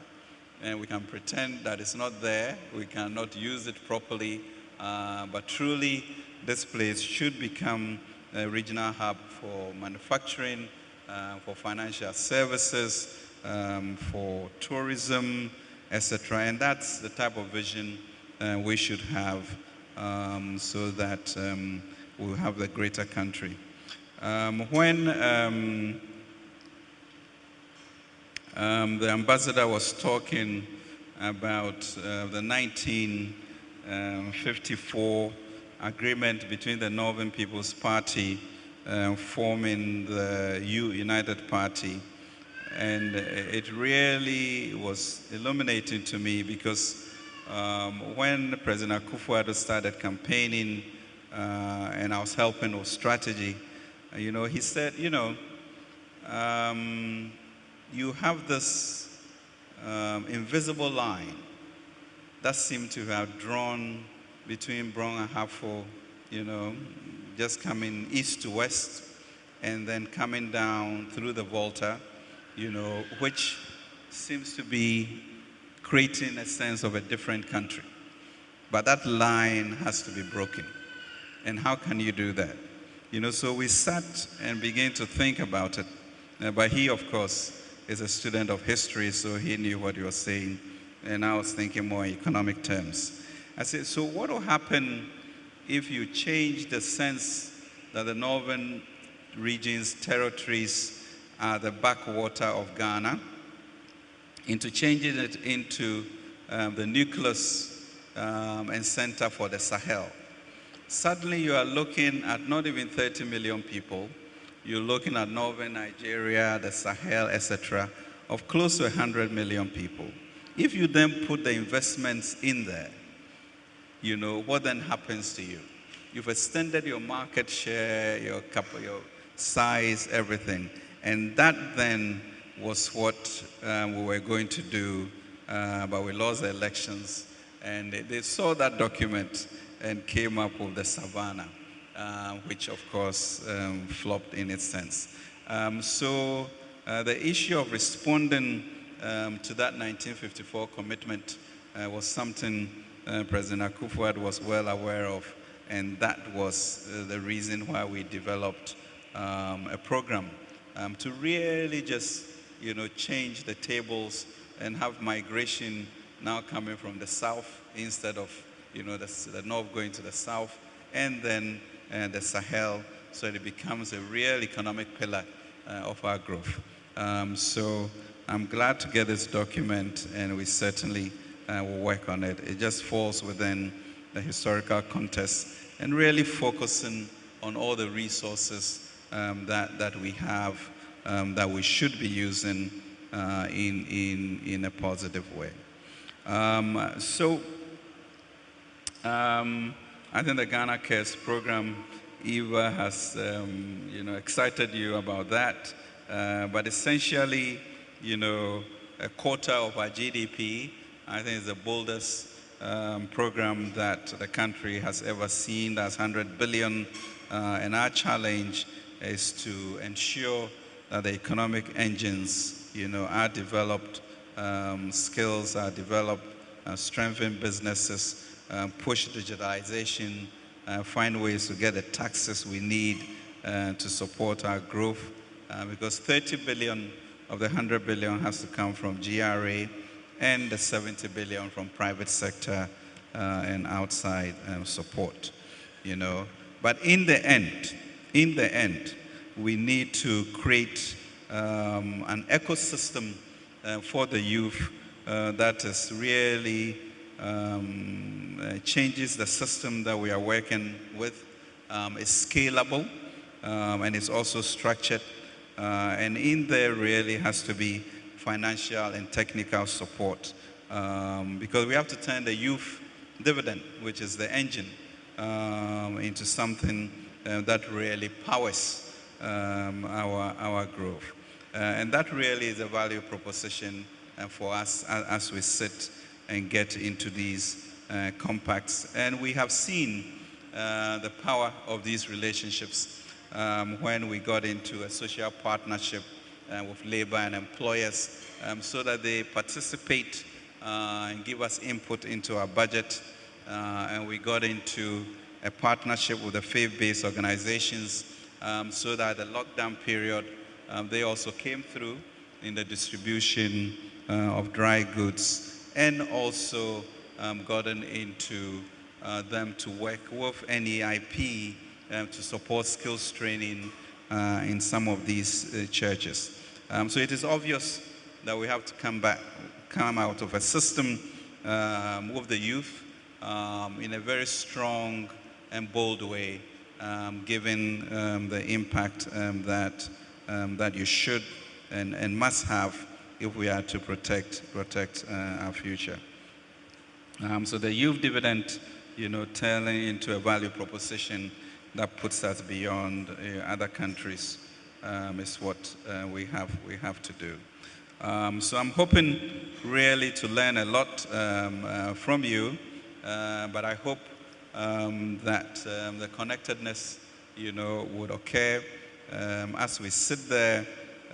We have to think of ways to make this happen, depending on your leadership to get that. But please, the issue of poverty aspirations should be knocked out of you. You should know that there's more power in you than any circumstance, and we can't waste a crisis. This is a time we should rather sit up, dust ourselves up, and do what we have to do for ourselves and our country. And know that at the Ministry of Finance, it's not a bunch of people who have no clue what your lives have been like and what it takes to start a business, who are also very passionate to ensure that, as a poet said, chaos comes with some clarity, and that the horrors of today has its heavens, and that life blesses the determined with luck. So you all should be the determined. Thank you very much indeed.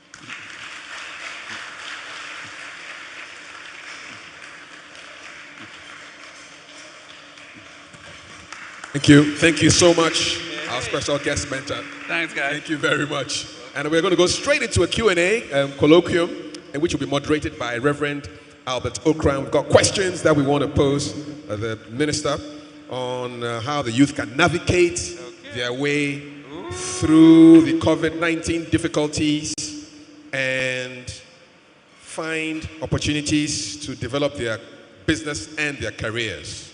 So this is going to be a very, really fast-track colloquium moderated by Reverend Okran with the Finance Minister as his guest.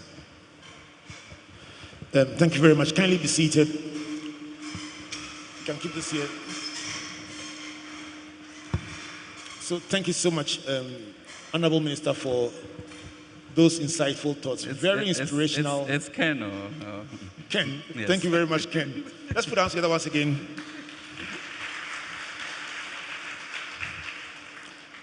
Let me start by saying that we have loads and loads of questions from all over the country, especially from the northern zone of this country. Let me start with something light from Munira from UDS. Munira says, good afternoon and thank you, Honorable Ken Ofori-Atta, for this wonderful and inspiring speech. I've been inspired this morning. Thank God your mother didn't abort you, and I've learned a lesson from that.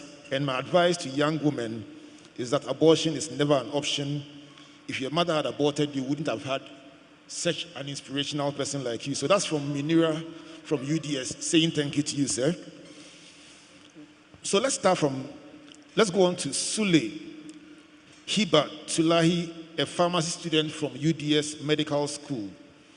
He says, I'm just curious to know, if you were a student in the university at this moment, what are some of the things you will do to add value to yourself before graduation? That's from Sule. If you were a student in the university at this time, and he's a medical student in UDS, what are some of the things you will do to add value to yourself before you graduate? Thank you, Albert. And thank you for the question. I think one of the most obvious things is technology, and really understanding its power and the global nature of what we now have being in any place. But you have to follow your passion. So within your medical field, why are you doing it? Because in there is always understanding risk or reading getting some exposure into business literature. I think reduces the risk and also begins to let you know that one does not necessarily have to stay in government, but there's a world out there and beyond government to apply your skills. Mm-hmm. Thank you very much.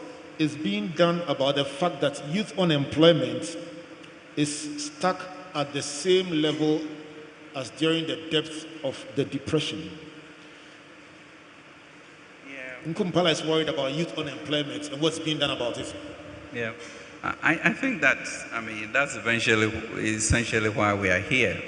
And the question really for all of us is that what lies within us to be our own employers.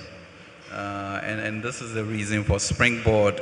You know, what is it around us? What do we have in our hand that we are not seeing? And what do I have to do, or we, Ministry of Finance, have to do of a clarity of ensuring that there's skills, there's training from these programs, and that really we find to capital. But the rest lies within you, and the issue, if you look at the statistics across the globe or even in Ghana, that there will be failures, but you need to pick up yourself, dust yourself up and do it again. It can't be government. Currently, we are spending north of 57% of all the revenues that we raise for paying public and civil servants. So programs like this, so that people don't wake up thinking that government is a solution for employment. And just to inform those of us who are here in person that before you go for lunch, there will be breakout sessions where you get to ask in detail NEIP, the Ghana Enterprises Agency, and the Ghana Cares Program, details about how to apply and benefit from some of these interventions. Talking about NBSS, he says, I applied to NBSSI, and I want to ask,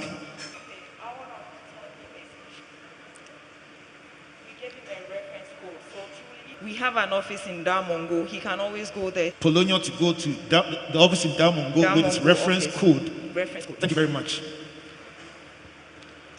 Still about, please stay with us because somebody is asking a very interesting question. It says, what about those who applied for the MBSSI loan before the election and have not yet received the funds up to now? Please, is the fund election related? It was never election driven. Just as I said, he can always visit wherever we are, the nearest BAC, to access the status of his application. All right, thank you very much. Let's cross over to women and have a very interesting question. She says, how can I use, if somebody can get Eva on, Madam Eva on standby for me. Yes, Madam Eva. How can I use this opportunity to help my women? I formed a women's group in my village, Depali, in the Savelugu municipality. I do support in farming, and you pay one bag of what you grow, but this year I could not do it because of funding. What can be done? Last year I farmed 30 acres for 15 women, but this year I could not even do it. So she's somebody who's gathering women in groups and supporting them in their farming, and she's asking what can be done for them. I don't know if you will speak to it or the Northern Development Authority will speak to it.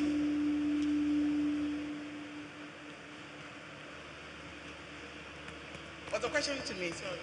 Yes, it was. Is this a? So the woman is asking yes, what can be done to support women who are into agriculture, gathering women and helping them to farm. And she says she did quite a sizable project last year, 30 acres of 15 women. But this year, funding is a challenge for her. Where should she go? Who should she talk to? He should go to MBSS. He should go to MBSSI or to NEIP, and we'll direct him to Ministry of Agric as well. Okay. Okay. Okay. So MBSSI now GEA has a response to that, right? Yes. Regional manager is here. Thank you very much. I think as Madam mentioned, if you come to MBSSI, we can give a broad range of support services. In Savelugu, for instance, we have an office in Savelugu at the Municipal Assembly. We call Yours is a service, and therefore, those are some of the things we in the public sector should be doing to accelerate, our responses. So yes, the MBSSI is there. I think by the time we finish with Tamale, Sunyain, and further things in Accra, looking at the youth issue, I'm sure we'll design something in collaboration with NEIP, MBSSI, as a new sort of structural engagement and to support. And that's the reason, why we are really excited about being on this platform. Thank you very much. Let me go to poker. Poker has a very long economic formula for you, but I would skip that. It's obviously a student who wants to test his economics lessons on you. But at the end of the formula, which I can sum up as net export equals total exports minus total imports, he's asking, has Ghana ever been a positive net exporter? Have our exports ever exceeded our imports in this country? And what is the state of our economy at this stage? Typically, when you ask a question with that type of in-depth, you can find the answer on the net. It's not me who has to do that. And so the question really, I guess, in the mind is, how are we going to add value to our industries so that we are a net importer? And so you have the whole issue of agriculture, planting for food and jobs, to give us the raw material content, and then get entrepreneurs to be able to do. And when people talk about factories, it doesn't have to be $2 million. All of us, some of us have been to Asia before, and there's 2,000, machines, there's $1,000 machines, and all of that can then, be transformed into. So yes, the real question is, how do we, as the president says, move from a Gadgetsburg economy of exporting raw materials into one that is value added? And I think that's part of the whole Obatampa program. So for example, we have a compact with the Ministry of Agriculture, essentially saying that we are going to be net exporters of rice, within a certain period. And so what resources do we give to a special delivery unit in agriculture to move then the 650,000 tons that we produce to another 650,000 so we are self-sufficient and then move on? How do we regionalize it so that we can penetrate the market? So really, that's the direction we are going. Right, give me the last two questions. Ismaila from the Tamale Technical University. Please say, why is it that getting access to NBSSI and Maslock initiative is so difficult to access? And some of us would like to establish ourselves after school, and why is it so difficult to access these funds?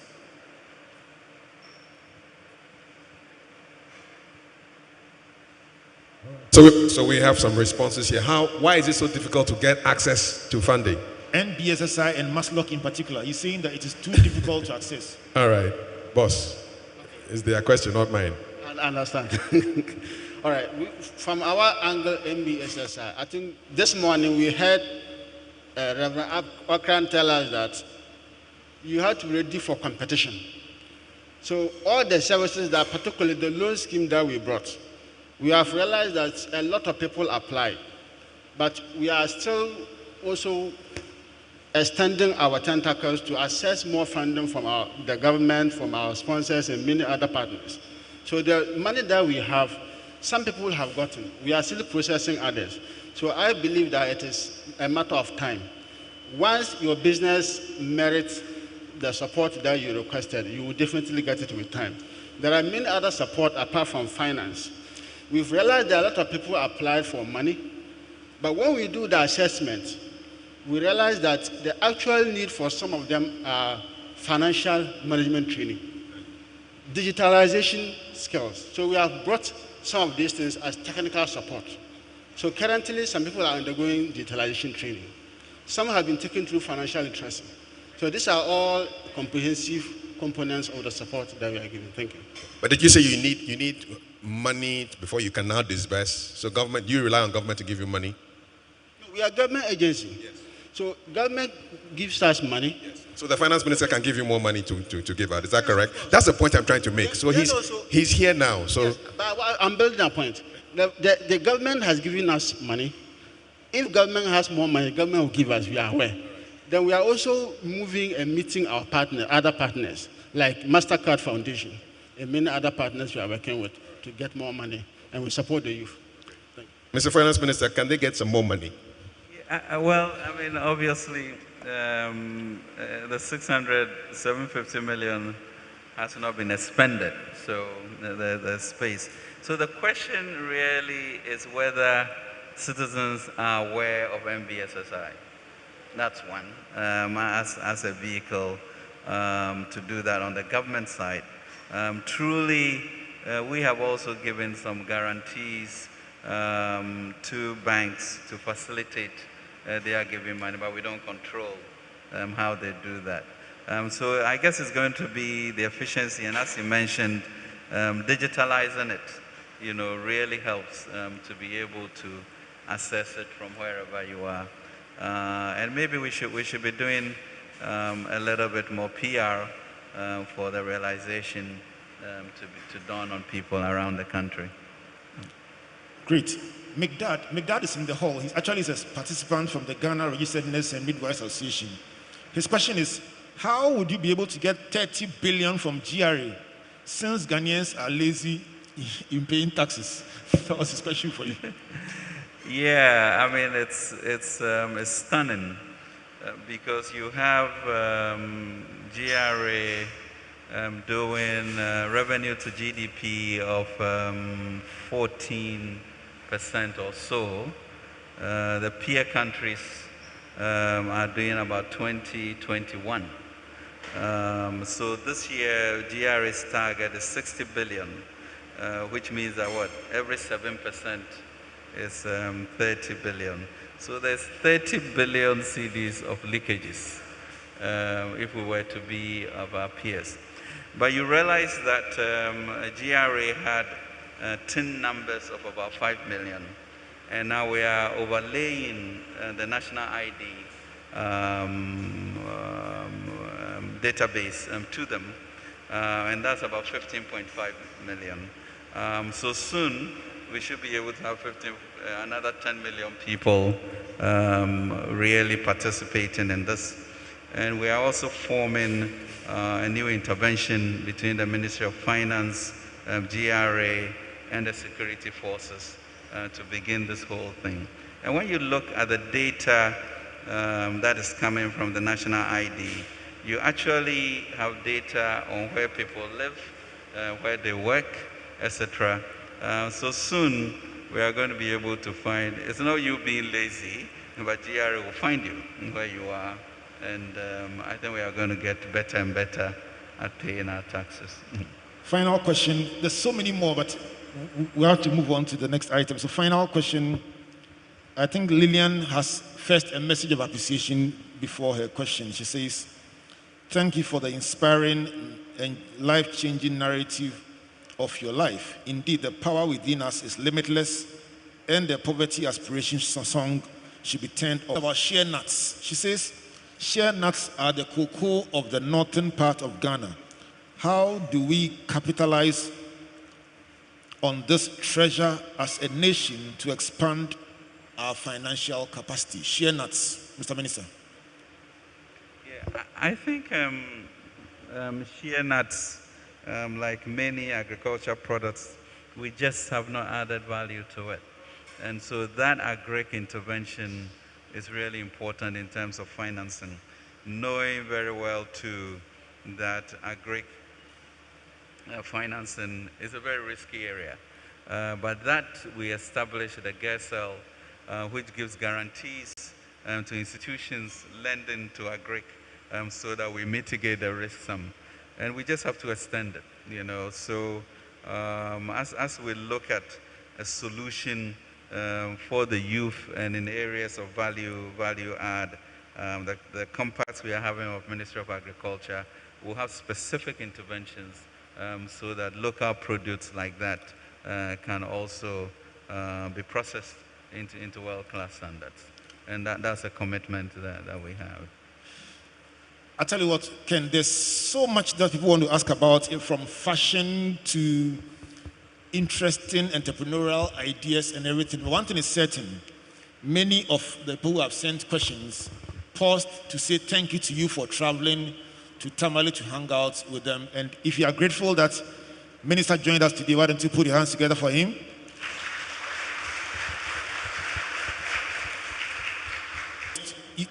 Among other things, you've highlighted the fact that the Ghana Cares program will expand youth entrepreneurship in this country.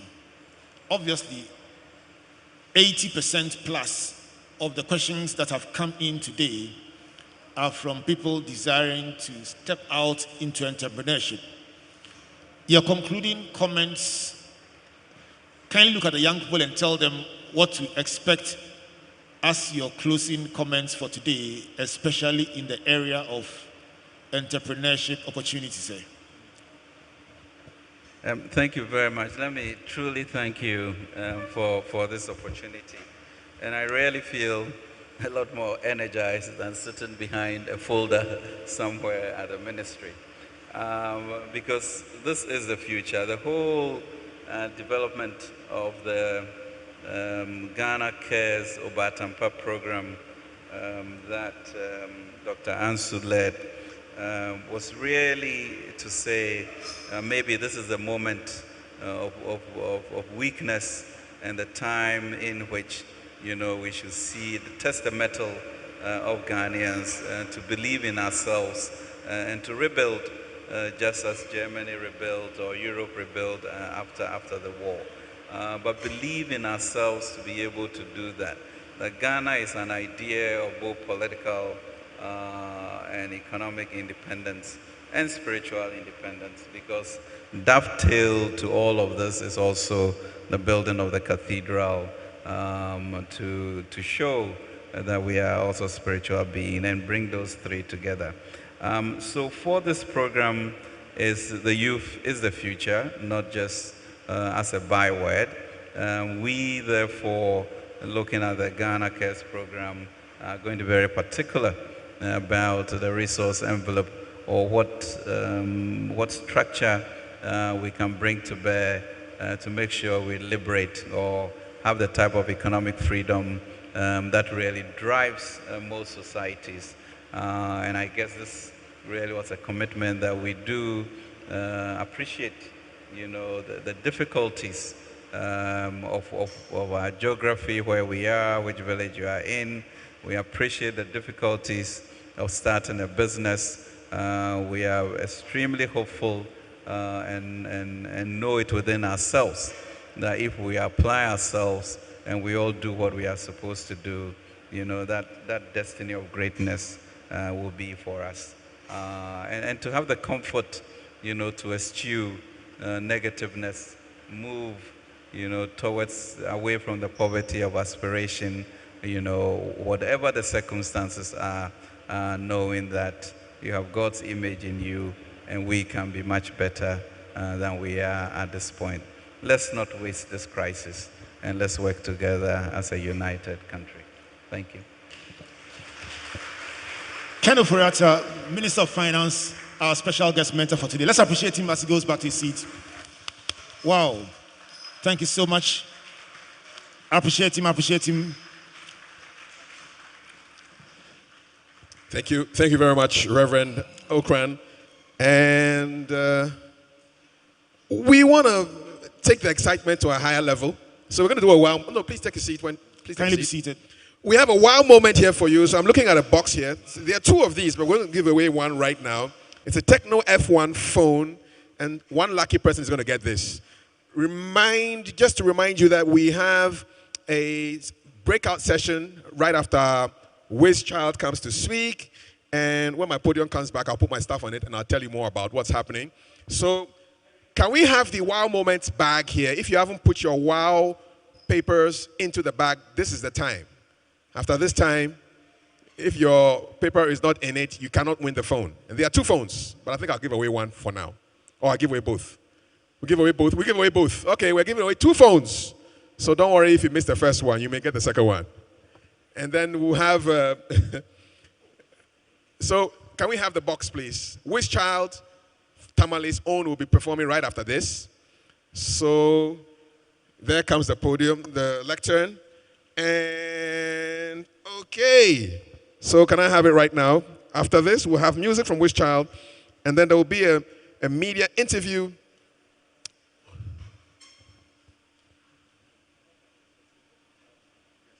Yes.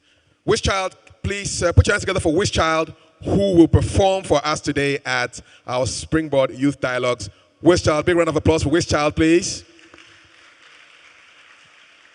Please come up. Let's give him his microphone. And while Wiz Child is performing, we are wrapping up all the remaining slips for the wow moment.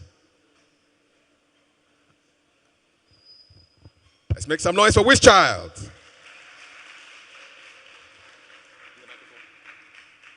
Your microphone is coming. A microphone for Wiz Child, please.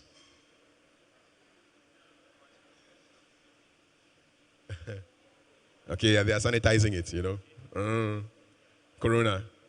Yes. We're live, by the way, on Springboard Roadshows Foundation's Facebook page. And across so many radio stations. Okay, Wiz Child, please give it to us. Yes, it should be on. Yeah. Hello? Hello?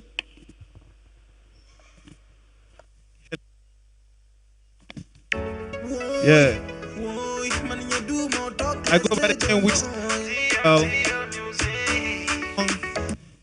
Is dedicated to Ma here, and then Honorable Minister, and all the big dignitaries who came to this program. So, Mr. DJ, I am ready. Tasha, let's go.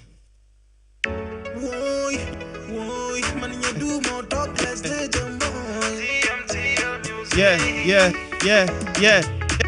Dominika kasuru zalla woyonya amisama palla ne yankutoni ne kaza nyala tom nzum dalkan yenzi dare ne na cinsiya kasampa to mammi na yuko dan levgiya ndiza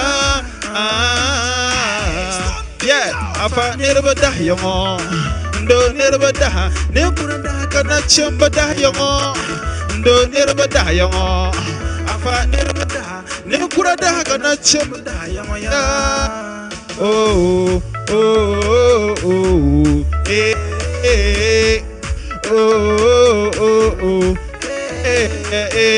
na wunce ka ta zasata da kanan ta katina ka ce fara da mafara dan to caka ta kala ya fara to caka ba zaba nerba da yongo ndo nerba da ne kura da kana cimba da yongo ndo nerba da yongo afa nerba da ne kura da kana cimba da yongo ya toka sokan suri minuti tibe ka so no ti manso amala banso nyende zanfo nyende zanso do chomba ka so ma asan lewso aha atin manso do me na wona be yor la so gat so afo be jeso to be shale me nege ka be nyanka hay asoni anyange ya ka shale de me sen nan maka so ko pala ka wona be yena ya anson ayole nyawa ntapene Nerebeka alaji fuzi, alaji gulamu, alaji fuzaku, alhaji jokadere, alhaji ya Musa, anabe emali kusa, na unchali ya zosa, katiti basika, alhaji pike gombela, alhaji savana, alhaji santana, alhaji dokuluku, alhaji Ibrahim engineer. Kuna da kokari wallahi Allah ya ja muku zamani ya ba ku iko da hankuri afanir badayan agbasan da dabiani tun bakanan maniya kasa bakwar zam kadan goce afanir badayan Romeo Jima badayan let's go afanir badayan ndo nirba daha ni kura da kana chimba yango ndo nirba da yango afa nirba daha ni kura da kana chimba Mr. DJ give me the nice one, let's go man, give me the nice one, let's go bro. Yeah Mr. DJ give me the hello International legend boy, we are wrapping up. Yeah.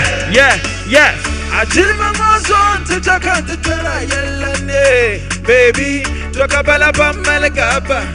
Got the sort of make a taba. You're lumber chananaba. Come me chantalabam the baba. And lambazan on la fara. Let's go. See, Kumalma, ayolom Kumalma, ayolom Kumalma, ayolom Kumalma,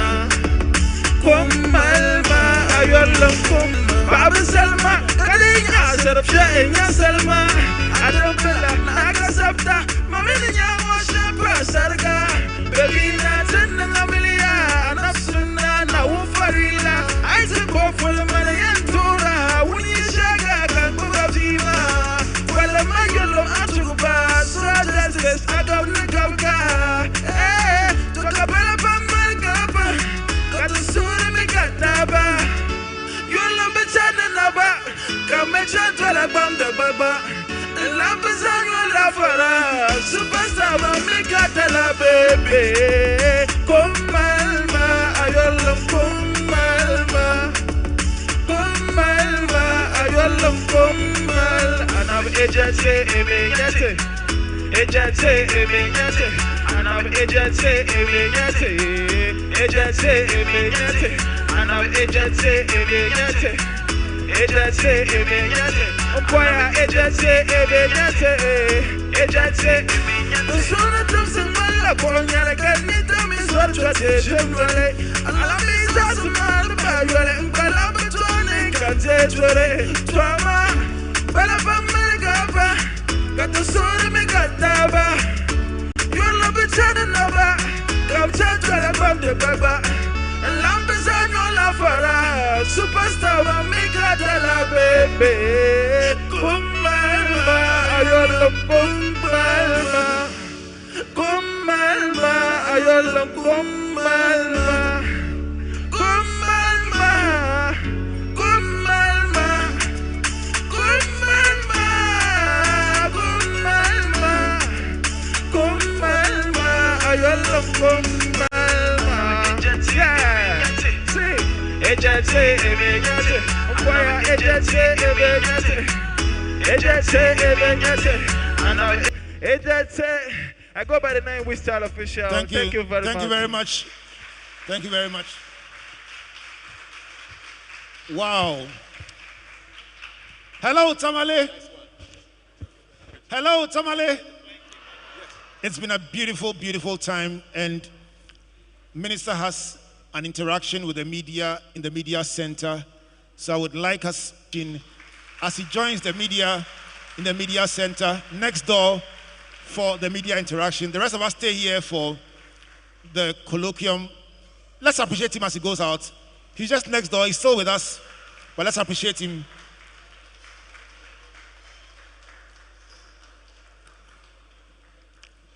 Show some love as the Honorable Ken Ofuriatta. Just call him simply Ken. As Ken goes out, accompanied by the regional minister, let's appreciate them as they go. Thank you so much, sir. Thank you. God bless you. All right. Thank you. Thank you so much. Kindly be seated. We will have our colloquium in the next couple of minutes, but before that, you've been such a wonderful audience that I can only say thank you on behalf of Team Springboard. And as Kafi rightly indicated, one nice way to say thank you is to give somebody a brand new phone. So if you know you don't need a phone, please keep your hand down.